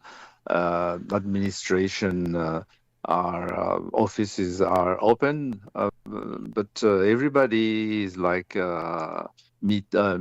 organizing meeting to make their voice heard by by the authorities. I mean, there is a change going on. So how to canalize this, how to channel this, that's another point. Professor, thank you so much for your time. We'll leave it there, and we appreciate the update, a story that we'll continue to follow closely. Thank you very much. Thanks. That's Professor Solofo Randrianja, a Malagasy scholar and historian of Madagascar. He's from the University of Toa Masima, giving us the latest in terms of what's transpired there. This entire week we've been speaking about Madagascar. Now the latest is tomorrow, Friday, will be the swearing in of new military ruler in Madagascar, Colonel Michael Randrianirina. Bringing you the energy, news, and good vibes to kickstart your day. This is Rise and Shine on Channel Africa. Right now, the South African economy appears to be maintaining some level of momentum despite prevailing headwinds. That's according to the latest economic index by Paying, which tracks electronic transactions processed by Paying. Now, the economic index rose for a fifth consecutive month to 102.3 index points in September, and that's up 0.2% on August's number. Now, the compilers of the index note that the South African economy continues to show resilience, adding that there was no single factor driving the latest number. Nompumelelo Siziba has the story. A combination of lower inflation, interest rates and a real increase in salaries, as well as lower fuel costs, have served to aid in improving the climate for economic activity. Independent economist Elise Kruger says these factors have helped in maintaining resilience, but warns that the economy remains fragile, pegging that growth will only be around 1.1% this year. Although we're seeing resilience and we're not falling off a cliff or moving into negative territory, we're also not seeing a scenario where we can create jobs in South Africa because the economy is just still too weak and the growth rate is still too low.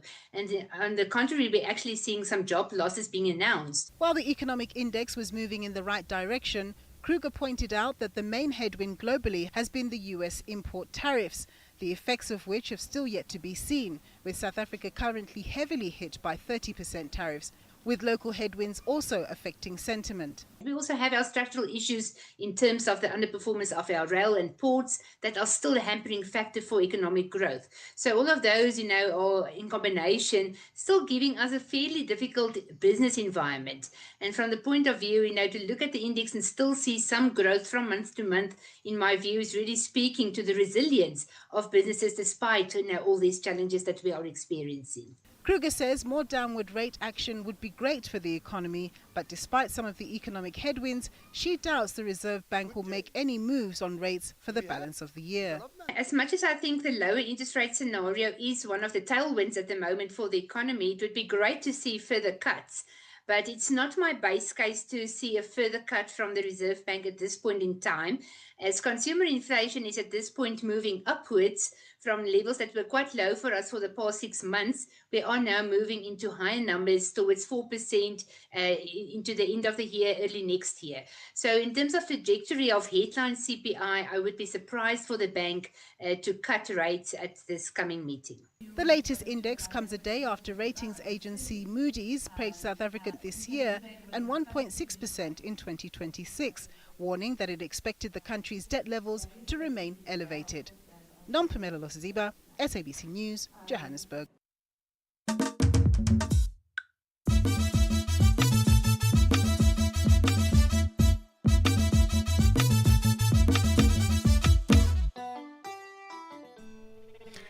It's 8 o'clock Central African Time. It's the last hour of Rise and Shine, our weekday Monday to Friday, 6 a.m. to 9 a.m.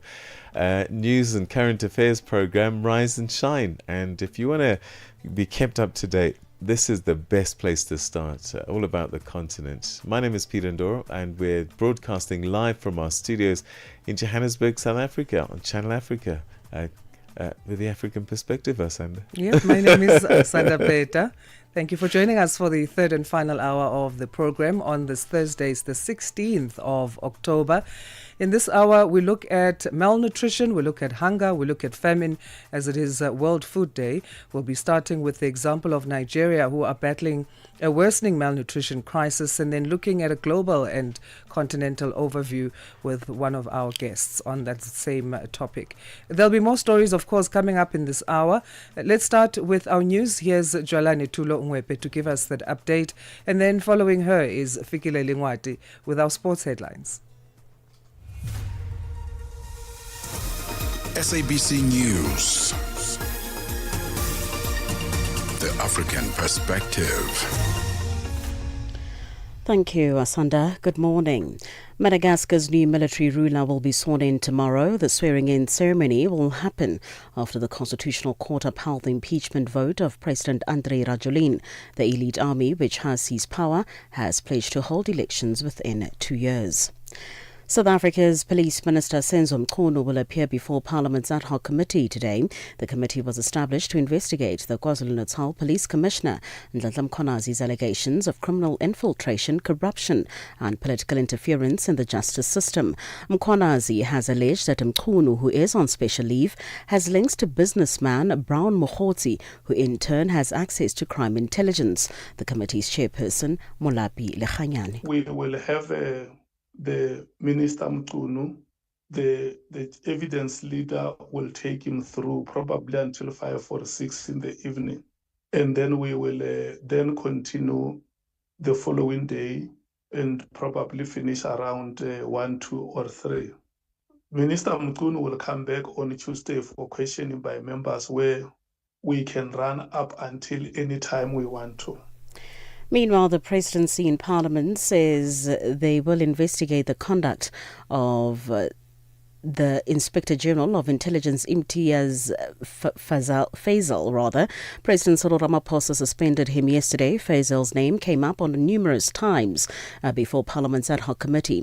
Mkhonazi's allegations include Faisal's recommendation of criminal and disciplinary action against the National Police Commissioner Fani Masemola, the crime intelligence boss Dumisani Khumalo, and Chief Financial Officer Philani Lushaba. Their recommendation is over alleged covert property deals. President spokesperson Vincent Makwenya says the Joint Standing Committee on Intelligence is tasked with the investigation. The Joint Standing Committee on Intelligence has informed President Ramaphosa that it has received a complaint on the conduct of the Inspector General and that the committee will conduct an investigation in line with Section 7, subsection 4 and Section 7, subsection 5 of the Intelligence Services Act 40 of 1994. As the world marks International Dictionary Day, Google and the Pan-South African Language Board has launched a new AI glossary for 3 South African languages. The glossary is in isiZulu, isiXhosa and Afrikaans. It was launched at the Google South Africa offices in the north of Johannesburg. The new glossary will afford millions of South Africans the language tools to engage with artificial intelligence in their mother tongue. Executive Director of the South African Centre for Digital Language Resources at the Northwest University, Professor Langa Khumalo. We celebrate Noah Webster. After him, there is this day that really reminds us of the importance of a dictionary. And the first dictionary that he published was way back in 1758. I actually specifically noted that date because that's how the English have seen the importance of language as a civilizing tool. And if we don't see this civilization process that was taking place here, we will not lift any of our people. US President Donald Trump has confirmed that he's authorized the Central Intelligence Agency, or CIA, to conduct covert actions inside Venezuela. He says he's considering strikes targeting drug cartels in the South American country. This follows the killing of 27 people in a series of US strikes on boats in the Caribbean Sea that Washington alleges are smuggling drugs. Venezuela's President Nicolas Maduro says there should be no CIA-led coup against his government. Trump addressed journalists at the White House yesterday. They came in through the border. They came in because we had an open border policy. And as soon as I heard that, I said a lot of these countries, they're not the only country, but they're the worst abuser. And they've entered they've allowed thousands and thousands of prisoners, mental institution, people from mental institutions, insane asylums, emptied out into the United States. We're bringing them back, but that's a really bad. And they did it at a level that probably not many countries have done it, but not like Venezuela. They were down and dirty. And the other thing are drugs. We have a lot of drugs coming in from Venezuela. For any news stories you would like to share with us, please do send an email to newsroom@channelafrica.co.za or call us on +27 11 714 4459. For Channel Africa News, I'm Cholani Tulo Mwepe. SABC News. The African Perspective. In a sports headline, Morocco beat France to face Argentina in the Under-20 World Cup final. And rain ruins Pakistan's opportunity to upset England. I'll be back with these and other stories at the bottom of the hour. Good morning starts here. Rise and shine on Channel Africa. The African Perspective.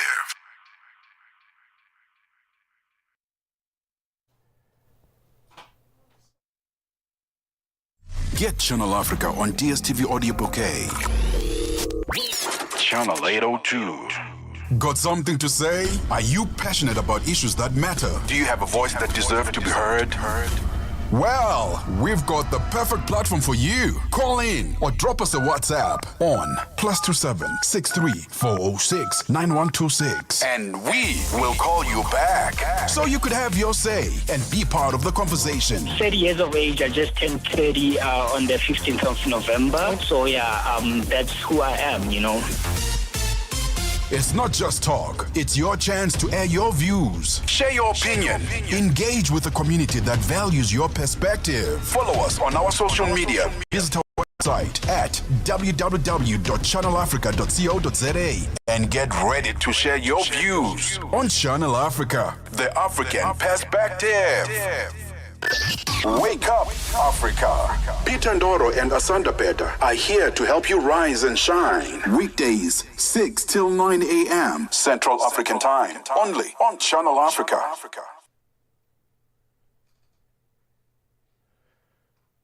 Right, it's a little after 8:07 Central African Time. Now, as the world marks World Food Day today, the 16th of October, attention is once again on the millions that are going hungry and on the deeper effects of food insecurity. In northern Nigeria, where malnutrition remains a major crisis, Médecins Sans Frontières, MSF, or Doctors Without Borders, is highlighting an often overlooked dimension, and that's the emotional toll on children and their caregivers. In Bauchi and other northern states, MSF is combining nutrition and treatment with mental health support, recognizing that malnutrition affects both body and mind. Between January and June 2025, MSF treated over 32,000 severely malnourished children and across northern Nigeria, whilst more than 113,000 children and caregivers in Bauchi have already benefited from mental health assistance. Well, to tell us a little bit more about this integrated approach, we're now joined by Kauna Hope Bako, who's a mental health supervisor for MSF project in Bauchi in Nigeria. Kauna, thanks very much indeed for joining us and welcome to the program. Thank you so much for having me. Good morning. Okay, so let's begin with MSF framing malnutrition not only as a physical crisis, but deeply interwoven with mental health. How would you explain the connection between the two to someone hearing about it for the first time? Okay, so mental health and the relationship between mental health and malnutrition, you could put it as when we talk about the relationship of the body and the mind, physical health and mental health, they all exert one influence on the other. So when a child suffers from severe malnutrition, it affects their brain development, it affects their ability to regulate themselves emotionally, it affects their social interaction. So as a result, you find that children suffer from delayed development.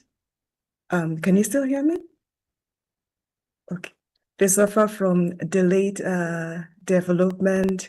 They're not able to respond to emotional cues. There's a lot of irritability, there's apathy, there's withdrawal. So even though this condition is Kauna?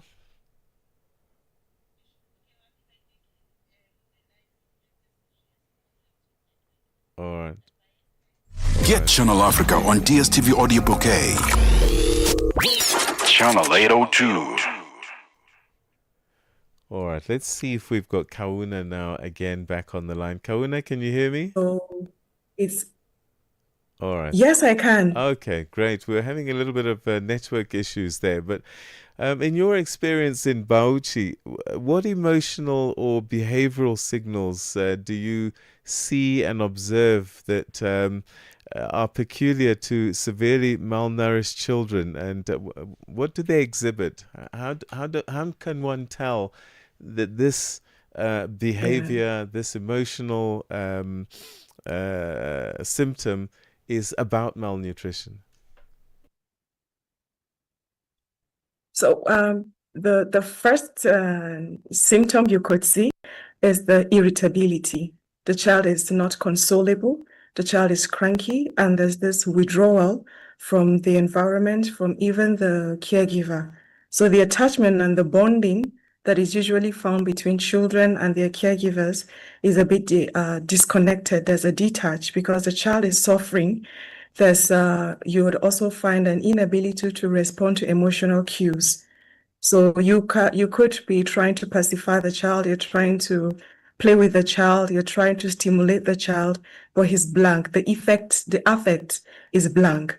It's like there's a numbness, there's that disconnection, and emotions are unstable. Then the social interaction, like I said, is it's not there. The child has lost it. So when you see these symptoms, you know that this just goes beyond the physical suffering. There's also emotional suffering going on. And since the child cannot come out and tell you this is exactly how they're feeling, these are the emotional responses that are visible that we can tell that, okay, something is going on with that child. One thing we know about children is that they will always respond to play. But once a child is not responding to physical stimulation, to play and positive and emotions, then you know that there's an internal suffering that we're not seeing. So these are some of the symptoms that we can see and tell that, okay, something is going on with this child. And for the caregivers, we have a lot of experiences with caregivers coming and showing symptoms of chronic stress. They're having bodily or somatic symptoms. We have caregivers being depressed because of sometimes the hopelessness of the inability to provide for the child, to care for the child, even though there's a demand. Sometimes the lack of support coming from the family, the lack of support coming from the husband is also taking an emotional toll on the caregiver. So all of this is intertwined and then makes malnutrition complex, and even the management also a bit more difficult than some other conditions. What kind of differences do you see, and is it quite quick, when you go from a state of malnutrition to, feeding, getting the care and the food that they need, to the changes in the emotional and psychological behavior? Oh, so when we treat physically, like I said, we're treating the malnutrition itself. So the medication, the feeding, and all of that is to help the child to gain the desired weight, to recover from the illness. But when we come from the psychological or the psychosocial perspective, we're trying to help the child to regulate, to create the lost connection that he had with the caregiver and the environment. So the stimulation that we provide, especially for the child, helps him to begin to develop these positive emotions. And this doesn't just help him to recover easily, it also helps them to boost the appetite of the child. And we have seen that happen over and over again. When you're playing with the child, you're showing the child the care, you're there, you're loving up on the child. It helps them to, respond favorably even to treatment. So you find that, yes, there's medication on one side, there's therapeutic feeding on the other side, but the mind also needs to be fed. So having this holistic care helps the child to recover faster. And then they're able to develop trust with their immediate environment, with the caregiver. It's not just about pain and pain and pain all the time, but now they're beginning to realize that the positive feelings are not gone, the positive stimulation is not gone, the love is not gone, the play is not gone. So he begins to trust the environment again, he begins to trust the caregiver again. And then with that, even when he consumes the food, he's able to eat enough, take enough quantity that helps them the body to fight the malnutrition and gain the desired weight. So this connection is how recovery becomes faster for children who are suffering from malnutrition, and it also ensures that there's a long-term resilience for the child, and he's able to, get back his normal functioning before the malnutrition. I guess the burden doesn't just lie with mothers. How do you engage fathers and other family members or community networks in supporting both mental health and nutrition recovery? Yeah. So, as we all know, the home environment is the most important environment for the child. The healthier the environment, the healthier the child is. That is where the child's basic needs are met. The need for food, for health, for education, for love, for security, and all of that is met from the home. So if the home is not safe for the child, then that is where the problem begins. The reason we include the fathers is because they are the decision makers of the families. And in most of our communities where, of course, the men are the head of the family, they are the ones who make the decisions. They are the ones who provide for the family. So we want them to understand that when it comes to managing the child with malnutrition, it is not just the responsibility of the mother alone. The child needs this requirement amount of food. Who provides it is the father. The child needs this kind of emotional connection with his home. He needs this kind of support. He needs to play. He needs all of that. Who can provide the safe environment is the father. And that also encourages health-seeking behavior. If the father understands the importance of this seeking for health for the child and for the mother, they're able to make a decision on time. And also, how does his own behavior affect his family, the wife specifically, the mother of the children? Is he able to give her emotional support? Is he there for her? Are they working through it together? If the mother feels supported, if the mother feels understood, if the environment is safe, then the mother is able to provide and care for the child as it is. These positive feelings move from the father to the mother and also to the child. So when we have these sessions with them, we're trying to incorporate them as secondary caregivers. These are the roles you're playing, and this is what we're doing in the hospital. So that when the mothers are coming, you know that this is what is obtainable, and this is what we're doing, and this is the kind of support we need from you. From the community level, we have discussions with stakeholders to help them understand the implication of malnutrition, not just on the physical health of the child, but even the brunt and the effect it has on families. It breaks families, the disconnection, the continuous family visit, and of course, the community. So they also help us in managing the stigma that comes from mental health challenges. A child who is experiencing some kind of reactions based on malnutrition, what is the stigma associated with it, and how can we prevent it so that the child can get care? If the mother has these mental health symptoms, how can we prevent it from the community? And then also to manage harmful traditional beliefs and cultural practices that has a tendency to exacerbate the condition of malnutrition, of course, and what we can do to support, create awareness, sensitize the communities about this is what is needed, and this is what they should do if they're faced with crisis like this. That's where we're going to leave it. Thank you very, very much indeed for joining us on the program, and we wish you strength in the important work that you and your team are doing. Thank you. Thank you so much. Thank you. That's Kauna Hope Bako, who's a mental health supervisor for Médecins Sans Frontières, Doctors Without Borders in Nigeria, and that project in Bauchi in particular. And we're looking at food, malnutrition, and food-related issues today because it's World Food Day. And this year's theme is Hand in Hand for Better Foods and a Better Future. AUSISA, the Association of Water and Sanitation Institution of South Africa, is a platform uniting Africa's water professionals. This November, Africa leads the conversation on water and sanitation. Join global and African leaders at the AUSISA Africa and Global South Dialogue 2025 from the 9th till the 12th of November at the Emperor's Palace, Johannesburg. From policy innovation, this is where action meets collaboration for a water-secure future. Register today at ausisa-watersun-dialogue.org or follow at AUSISA on social media. AUSISA, working together for sustainable water and sanitation security in Africa.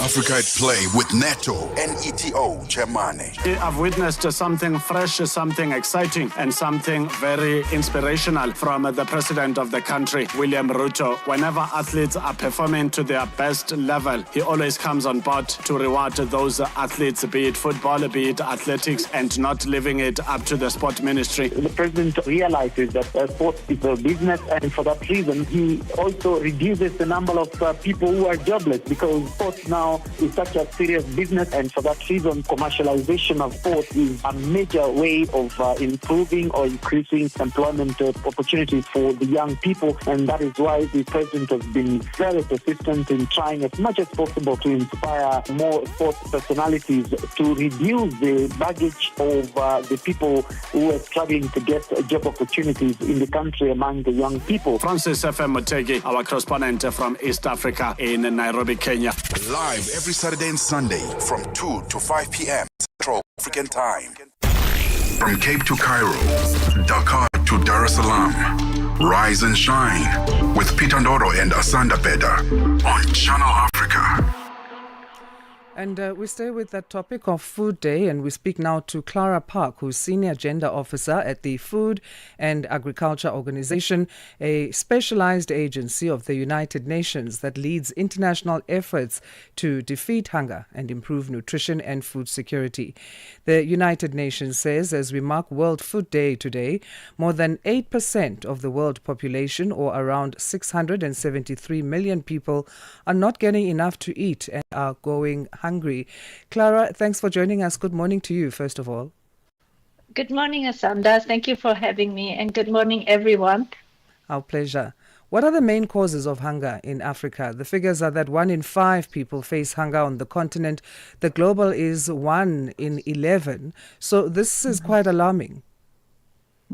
Yes, indeed.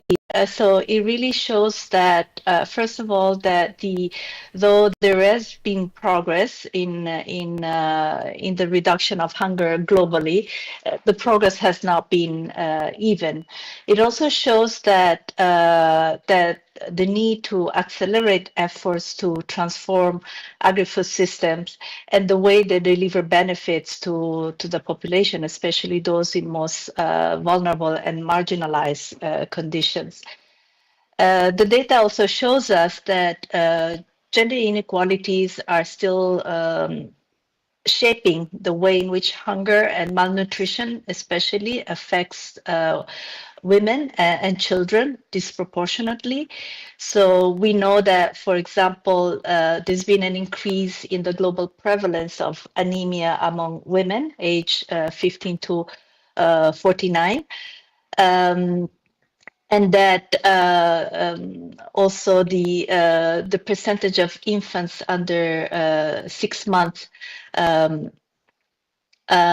who are exclusively breastfed has increased, but there are also prevalence of child nutrition and stunting in children, also reflecting some progress. But there's also indicators showing that this progress in terms of especially nutrition is going in another direction.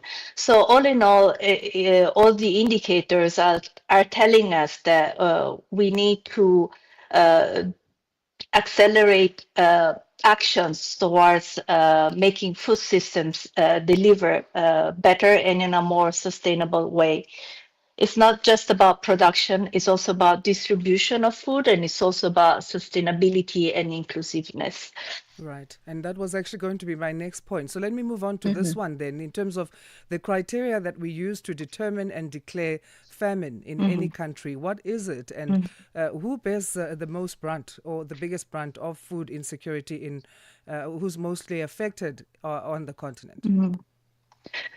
Of course, there are also, say, contextual and external factors that affect food security and agricultural production, and this is obvious to all of us, sadly these days, and they include conflict, they include the impacts of climate change, but also, in general, the degradation of our biodiversity.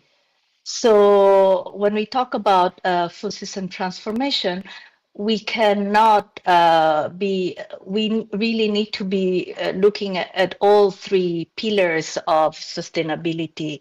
So, and also to create the conditions for long-term stability and peace. The also the exploitation of natural resources also need to be mindful of issues of sustainability in the long run. Otherwise, we really risk depleting the continent of its precious natural resource base, and this will impact the way in which food production and food is produced in the medium and long term. So that touches partly or mainly on the world's vision and mission in terms of how to come up with effective responses to hunger and malnutrition and food insecurities. But how can families be equipped to deal with food crises themselves on their own? What tools can they be empowered with? So as I mentioned, strengthening the resilience of communities and family is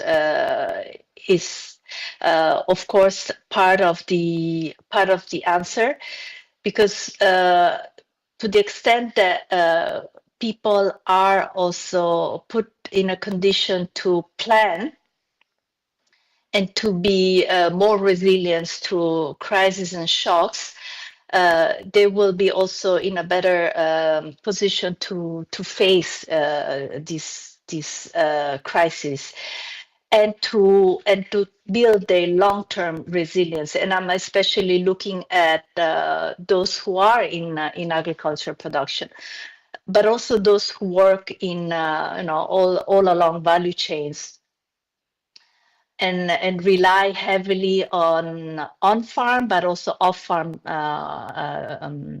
employment for their livelihoods. It also speaks to addressing gender inequalities and especially putting women, who are the backbone of our agri-food systems, in a position to be resilient, productive, and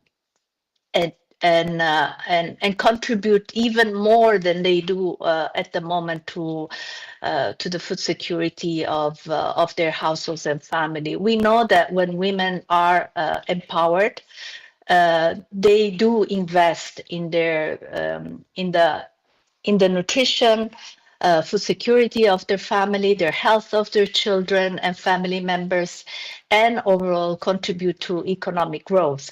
So addressing gender inequality is a big part of the solution, especially when we look at the resilience and food security of families and households.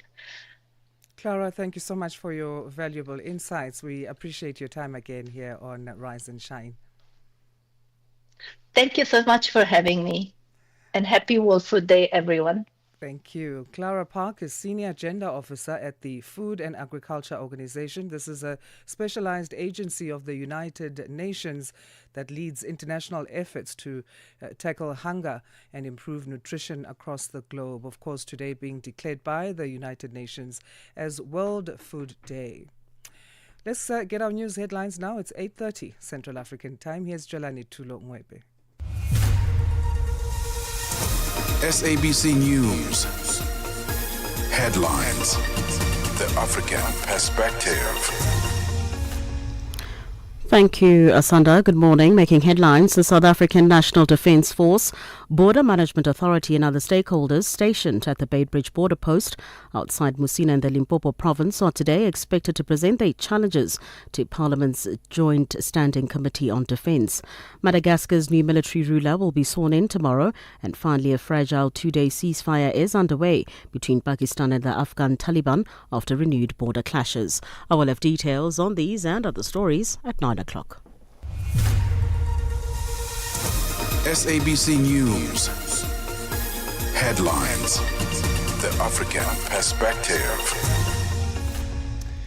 Right, let's see what's been happening in sport. And at the sports desk this morning is Figile Lingwati.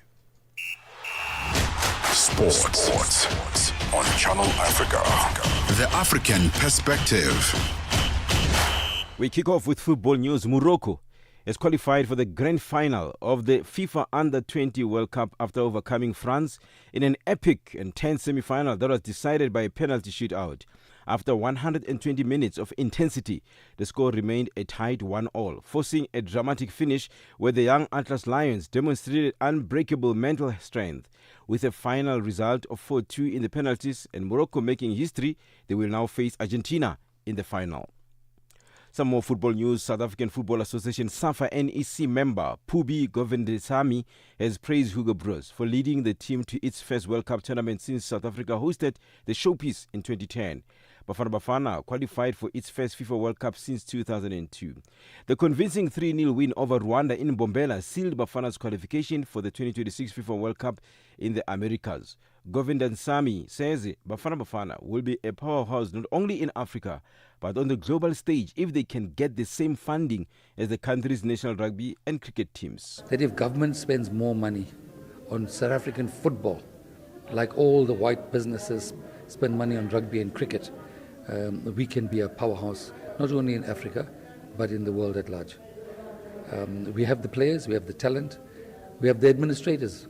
Some people say we don't. We do have them throughout the country, 52 regions, many of the LFAs, and they're doing a great job, despite the fact that there's not enough money coming through in SAFA. Meanwhile, SAFA President Denny Jordan has revealed that the administrative bungle which saw Bafana Bafana docked 3 points for fielding an ineligible Tebogo Mokoena in the qualifier against Lesotho is a closed matter. There was an expectation that whoever was responsible would be held accountable. Even Sports Minister Gayton McKenzie called for an investigation. But Jordan says they will not dwell on the matter. So the matter is closed. We are not interested in the matter. We are going to the World Cup. We've qualified, and that's where we go. We are not going to dwell on what is behind us is behind us. What is in front of us is a World Cup. It's the African Cup of Nations. We've spoken. The coach must have told you that we are focusing on now the next point, the African Cup of Nations in Morocco, and then the World Cup. Now, cricket news. Pakistan were in with an opportunity for a massive upset against England at the ICC Women's World Cup, but the game was eventually abandoned due to persistent rain in Colombo.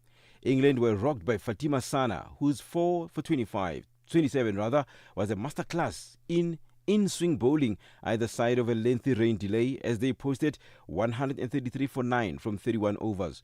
Pakistan were positive in the beginning of their chase before the rain returned to bring an early end to the match in Colombo, with both sides taking a point each. We end with tennis news. Diane Schneider fought back from one set down to beat Karolina Muchova and advance to the quarterfinals of the Ningbo Open in China. In a first meeting between the pair, it looked to be headed in the direction of the experienced Muchova after she raced into the first set lead. However, Beck hit Schneider, 8 years Mukovas Jr., who eventually took the match to 6-6-1, 6-2 after 1 hour and 53 minutes. Next up for the 21-year-old is a tie with either the top-seeded Mira Andreeva or Zhu Lin. For any sports stories you'd like to share with us, please send an email to newsroom@channelafrica.co.za or call us on +2711 714 4459. This is Channel Africa Sport with me, Figile Lungwati. Sports on Channel Africa. The African Perspective. África. Conhece o Ntivani? Claro que sou eu. Ntivani é o amante da música de corpo e alma. Eu amo música africana. Ele aprecia todos os tipos de melodias e passa os seus dias a ouvir a Channel Africa. Adivinha só, a Channel Africa quer ajudar o Ntivani e os amantes da música em todo o lado a descobrir ainda mais música incrível. Por isso, a Channel Africa está a convocar artistas africanos a submeterem as suas músicas. Músicos, lembrem-se de nos dar todas as informações relevantes no music@channelafrica.co.za. As submissões são a vossa oportunidade de ser ouvidos, mas não garantem inclusão na lista. Todas as submissões serão cuidadosamente analisadas para verificar se cumprem os requisitos da nossa estação. Canal África, a perspectiva africana. Right, let's check in with what's happening in the world of business. Here's Buntle Hedbush to give us our economics update. Business news on Channel Africa. The African Perspective. Thanks, Asanda. Good morning. And our top story this hour, Egypt says it's poised to complete another debt swap before the end of this year with its European partners. Egyptian Planning Minister Rania Al-Mashat says the transaction will see expensive debt swapped for debt at lower costs, with the savings earmarked for a project or other purpose. She says that's another chapter of the around $1 billion worth of swaps that the country has undertaken with bilateral partners such as Germany and Italy since the 1990s, and that more such transactions are in the pipeline for next year. South Africa's Reserve Bank Governor Lesitsha Kganyago says South Africa has focused on cross-border payments during its G20 presidency. In the financial transactions, the sender and receiver are in different countries.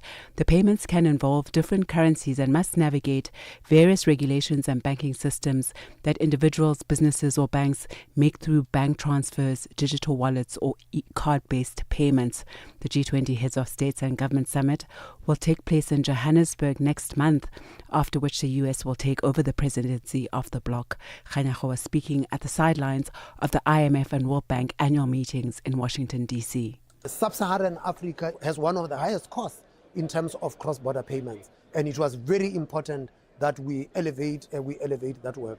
We have made significant progress, and we had isolated particular corridors, and what we had done was that in Southern Africa, in SADC, we now have established a structure of governance that oversees the issue of cross-border payments. We're working with both the IMF and the World Bank.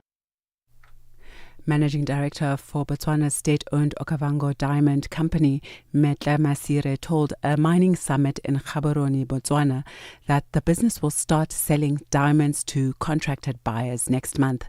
This as it diversifies its sales channels under the government's new deal with De Beers. Okavango Diamond Company is a rough diamond marketing company that offers global customer base open access to scale supply of the full range of rough diamonds sourced from Botswana. Masira comments. Okavango Diamond Company's allocation in the production of Botswana, which is the government's 50-50 joint venture with De Beers, was increased by 30% from 25% in the new 10-year deal signed in February, with its share to reach 40% at the end of the agreement. A clause in the previous deal which prevented ODC from directly competing with De Beers on contract sales has fallen away. South African businesses hosted several discussions as part of the broader B20 South Africa dialogue. Government and business stakeholders convened such a meeting in Johannesburg titled Advancing Health Access Through Local Manufacturing and Policy Innovation. The dialogue was aimed at leveraging the B20 platform to improve healthcare access and equity, particularly across the African continent. The event saw a significant investment pledge, with multinational health company Haleon announcing a $43 million investment earmarked for companies' manufacturing facilities in Cape Town. Farhan Harun is the Haleon SA General Manager. Now, this is the investment that we would be putting in the next 3 years, starting in November. And the objective is to upskill, bring the latest technology, expand the capacity, train the local youth, invest in them in terms of these are the guys who would be taking over the technology from the best in the world and implementing it here, and then making sure that we are able to, through this investment, which is, by the way, on top of 250 million rand that we have invested in the last two years. India says that discussions with the United States on deepening energy cooperation between the two countries are ongoing. This after US President Donald Trump said India had pledged to stop buying oil from Russia. Trump said earlier this morning that Indian Prime Minister Narendra Modi had assured him that India would stop buying oil from Russia, but India is yet to confirm whether or not Modi has made such a commitment to Trump. Trump says he will now try to get China to stop buying Russian oil as Washington intensifies its efforts to cut off Moscow energy revenues. India and China are the two top buyers of Russian seaborne crude exports, and Trump recently targeted India for its Russian oil purchases, imposing tariffs on Indian exports to the US to discourage it from its crude buying. And now taking a look at the indicators, $1 in Nigeria is trading at 1,460 naira this morning. In Botswana, a dollar is trading at 13.26. Kenya at 128 shilling and 8, and in Zambia it's at 22 kwacha 52. Moving to the BRICS countries, $1 in Brazil is trading at 5 rial 46 in Russia, at 78 rubles 88. India, it's at 88 rupees 15 in China. It's trading at 7 yuan 13, and South Africa, it's at 17 rand 32 cents this morning. $1 is trading at 74 pence to the British pound and 85 to the euro. Looking at commodities, gold is trading at $4,233 per ounce, platinum $1,672 per ounce, while Brent crude oil is at $62.49 a barrel. And those are your business news. I'll be back with another update in the next hour. For any business news stories you'd like to share with us, please send an email to newsroom@channelafrica.co.za. Give us a call on +27 11 714 4459 for Channel Africa Business. I am Buntle Headbush. Business News on Channel Africa. The African Perspective.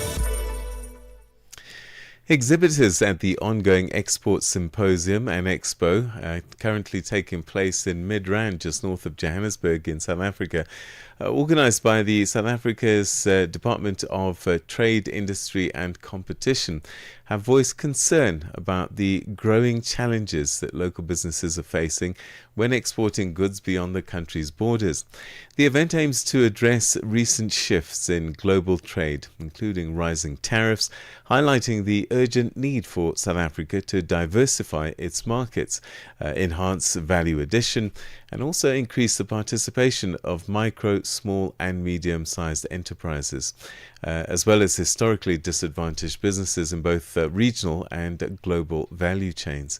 Channel Africa reporter Michael Mbewe filed this report for us. As countries navigate the impact of sweeping global tariffs, South Africa has not been spared from the resulting trade pressures. In response, there is an urgent call for small, medium and micro enterprises to diversify their markets within the African continent, tapping into regional opportunities to strengthen resilience and reduce dependence on traditional export destinations. However, barriers to trade continue to pose significant challenges, hindering the ability of South African businesses, particularly SMMEs, to fully access and benefit from emerging markets across the African continent. Issues such as high logistics costs, complex customs procedures, and varying tariff structures remain key obstacles to regional trade integration.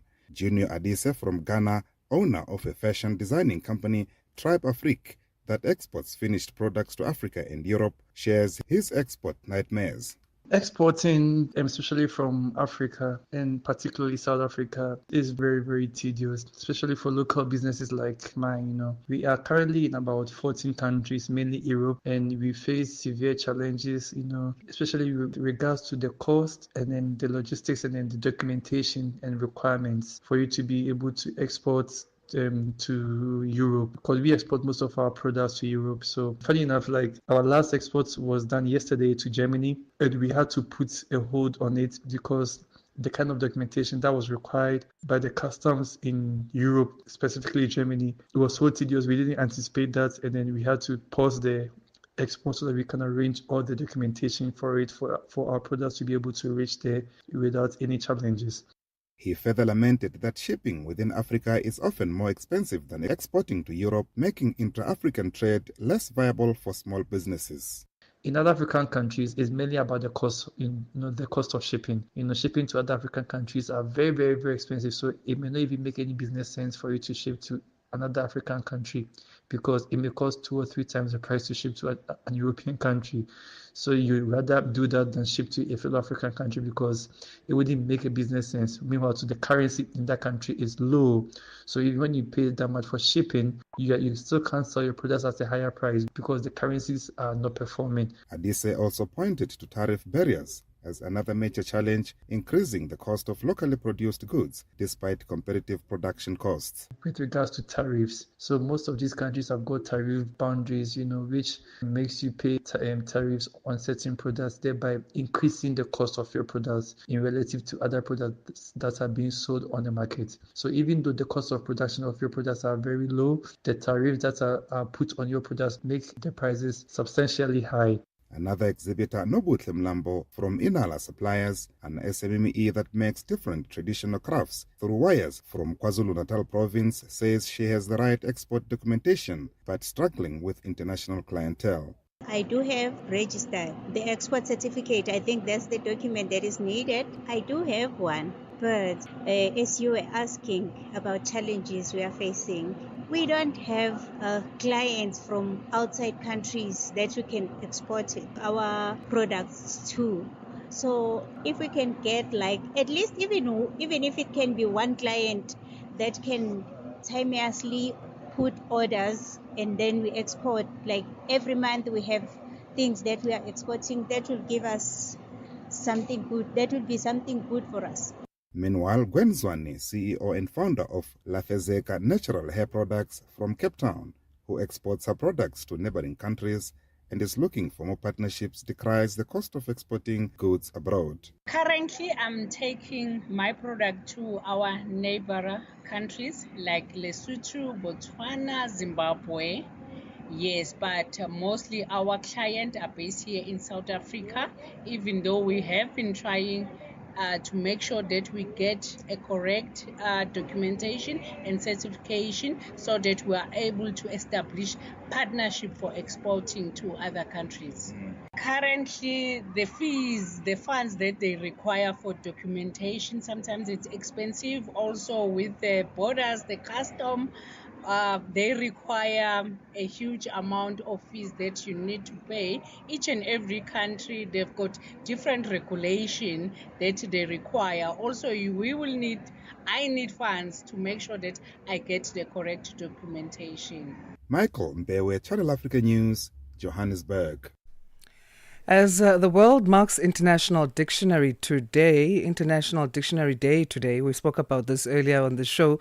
Google, in partnership with the Pan South African Language Board, or Pan SALB, has launched a new AI glossary for 3 South African languages, which are isiZulu, isiXhosa, and Afrikaans, at an event held at the Google South Africa offices north of Johannesburg. This new glossary, which is a pilot project, will afford millions of South Africans the language tools to engage with artificial intelligence in their mother tongue. Tutongobeni has more. The launch of the AI glossary in 3 indigenous South African languages, which are isiZulu, isiXhosa, and Afrikaans, took place at Google South Africa offices in Johannesburg with representatives from the Pan South African Language Board, PensaLab, the Department of Sports, Arts and Culture, DSAC, the Department of Basic Education, DBE, the Department of Higher Education, and the South African Broadcasting Corporation were joined by academics, translators, and language experts. The event included a panel discussion on how African languages can adapt alongside technology. The glossary defines 100 standard AI terms and their meanings in each of the 3 languages. This project builds on earlier work to produce a Swahili version in East Africa and is part of a broader collaboration between Google and African partners to make digital innovation more inclusive and bridge the digital divide for an estimated 266 million speakers of these 4 languages across the continent. SA Country Director at Google, Kabelo Makwane, says this partnership is about inclusion. The launch of the AI glossary in isiZulu, isiXhosa, and in Afrikaans, I think, is quite a momentous occasion for us. Today's event is more than just about technology. You would agree? It's about access. It's about inclusion. It's about identity. PenSalb Chief Executive Officer Lance Schultz says government is not responsible for building the language systems alone. We recognize that government cannot build this bridge alone. It demands collaboration with very huge tech giants like Google, who we have a lot of respect for, linguists, communities, and our other social partners, so that with these AI pioneers, we can bring it to this room. In Africa, English is the dominant language in technology and science, making it harder for non-English speakers to take part in conversations about new technologies. By defining key AI concepts in local languages, the glossary helps close this gap, giving people the words to engage confidently with emerging technologies and supporting developers, educators, translators, and everyday users alike. Deputy Director General for Transformation Program at the DBE, Dr. Naledi Mbudemehana, says it's important that the concepts of African languages are standardized. So increasing a digital footprint in African languages begins the digital ascension. And this is why it is so important for us that AI begins to be the instrument that begins to close that divide. Now, with the program that Google has put up, we've had last year, with all the programs that they have put up, making sure that widening access to a wide variety of African language speakers. We are watching and we are saying thank you very much. And we hope that more organizations will join in this struggle. Because the real struggle now is epistemic access, is findability of African languages, and ensuring standardization of these terminologies. In his keynote address, Professor Langa Khumalo, Executive Director of the South African Centre for Digital Language Resources at the Northwest University, says language is key in the preservation of culture. We celebrate Noah Webster. After him, there is this day that really reminds us of the importance of a dictionary. And the first dictionary that he published was way back in 1758. I actually specifically noted that date because that's how the English have seen the importance of language as a civilizing tool. And if we don't see this civilization process that was taking place here, we will not lift any of our people. Lisa Combrick, Chief Director at the National Language Service at the DSAC, has welcomed the development of this glossary. We are witnesses, we believe, to the start of something great, a journey full of possibilities, where translation on demand for everyone, live and automated translation and interpreting for everyone who uses an app, whether in the global south or north, becomes a living reality, a seamless way of engaging with each other. For us in Africa's south, these become important tools for communication. For Channel Africa News, I am Tuto Ngobene in Johannesburg.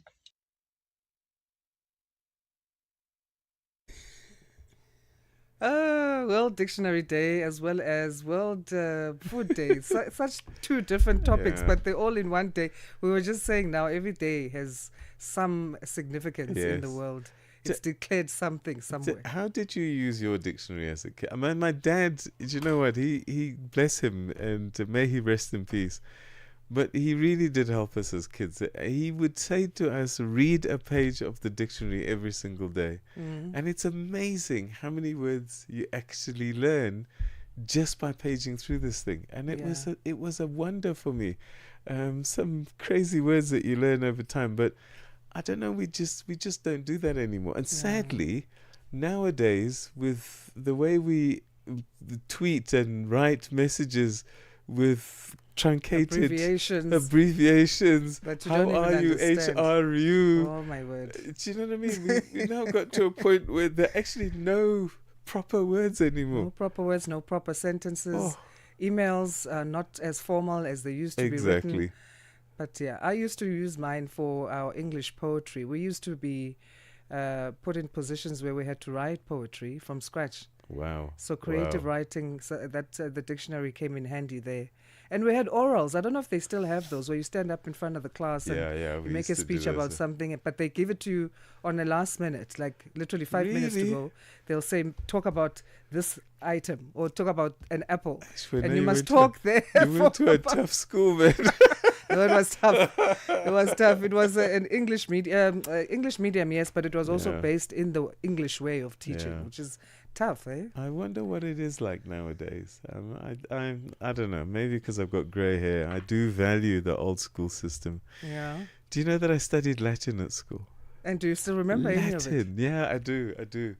And I didn't think how useful it would become later on in life. At that stage, it was just a painful exercise. Yeah. But a lot of lingua franca, a lot of English, a lot of law, a lot of everything has Latin roots. And so I'm grateful. I've had quite a life, eh? Nice. Oh, dear.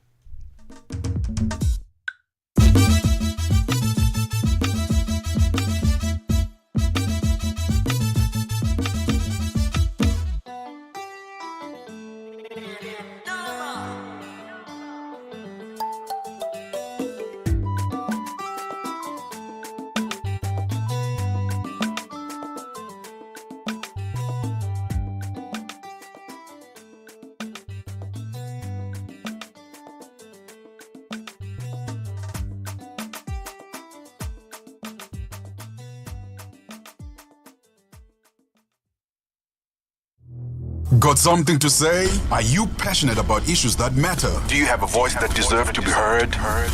Well, we've got the perfect platform for you. Call in or drop us a WhatsApp on +27 63 406 9126. And we will call you back so you could have your say and be part of the conversation. 30 years of age. I just turned 30 on the 15th of November. So yeah, that's who I am, you know. It's not just talk, it's your chance to air your views. Share your opinion. Engage with the community that values your perspective. Follow us on our social media. Visit our website at www.channelafrica.co.za and get ready to share your views on Channel Africa, the African perspective.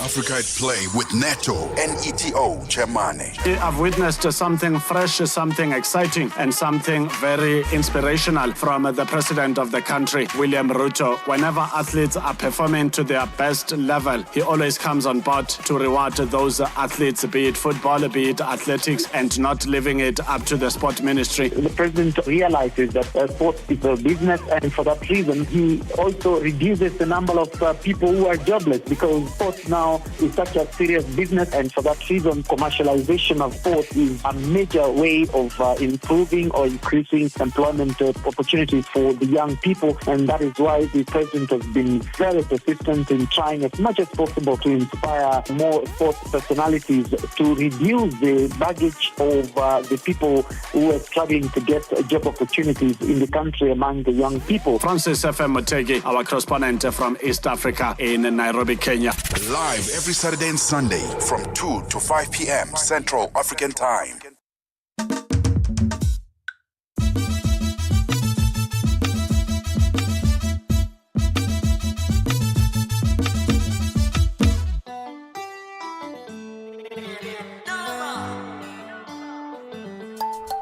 And that's how we come to the end of this Thursday, the 16th of October's edition of Rise and Shine. Coming up on Channel Africa, we'll be on the move with Benjamin and Palesa. So stay tuned for that. Well, I'm Asanda Beda, and and I'm what do we Peter say Ndoro. Do we say thank you or do we say goodbye? This also. Have a lovely day, everybody. We'll see you tomorrow morning on the Friday edition. Yay! The news is next. Here's Jalani Tulo Ngwepe.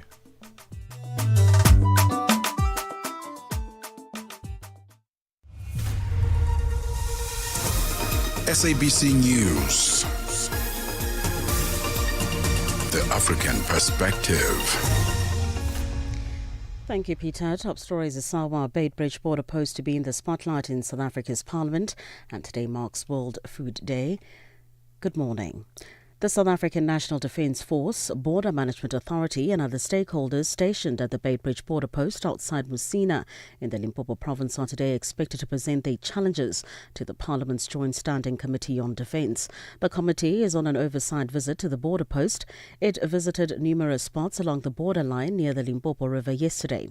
The border faces challenges including illegal migration as well as smuggling of stolen vehicles and illicit goods.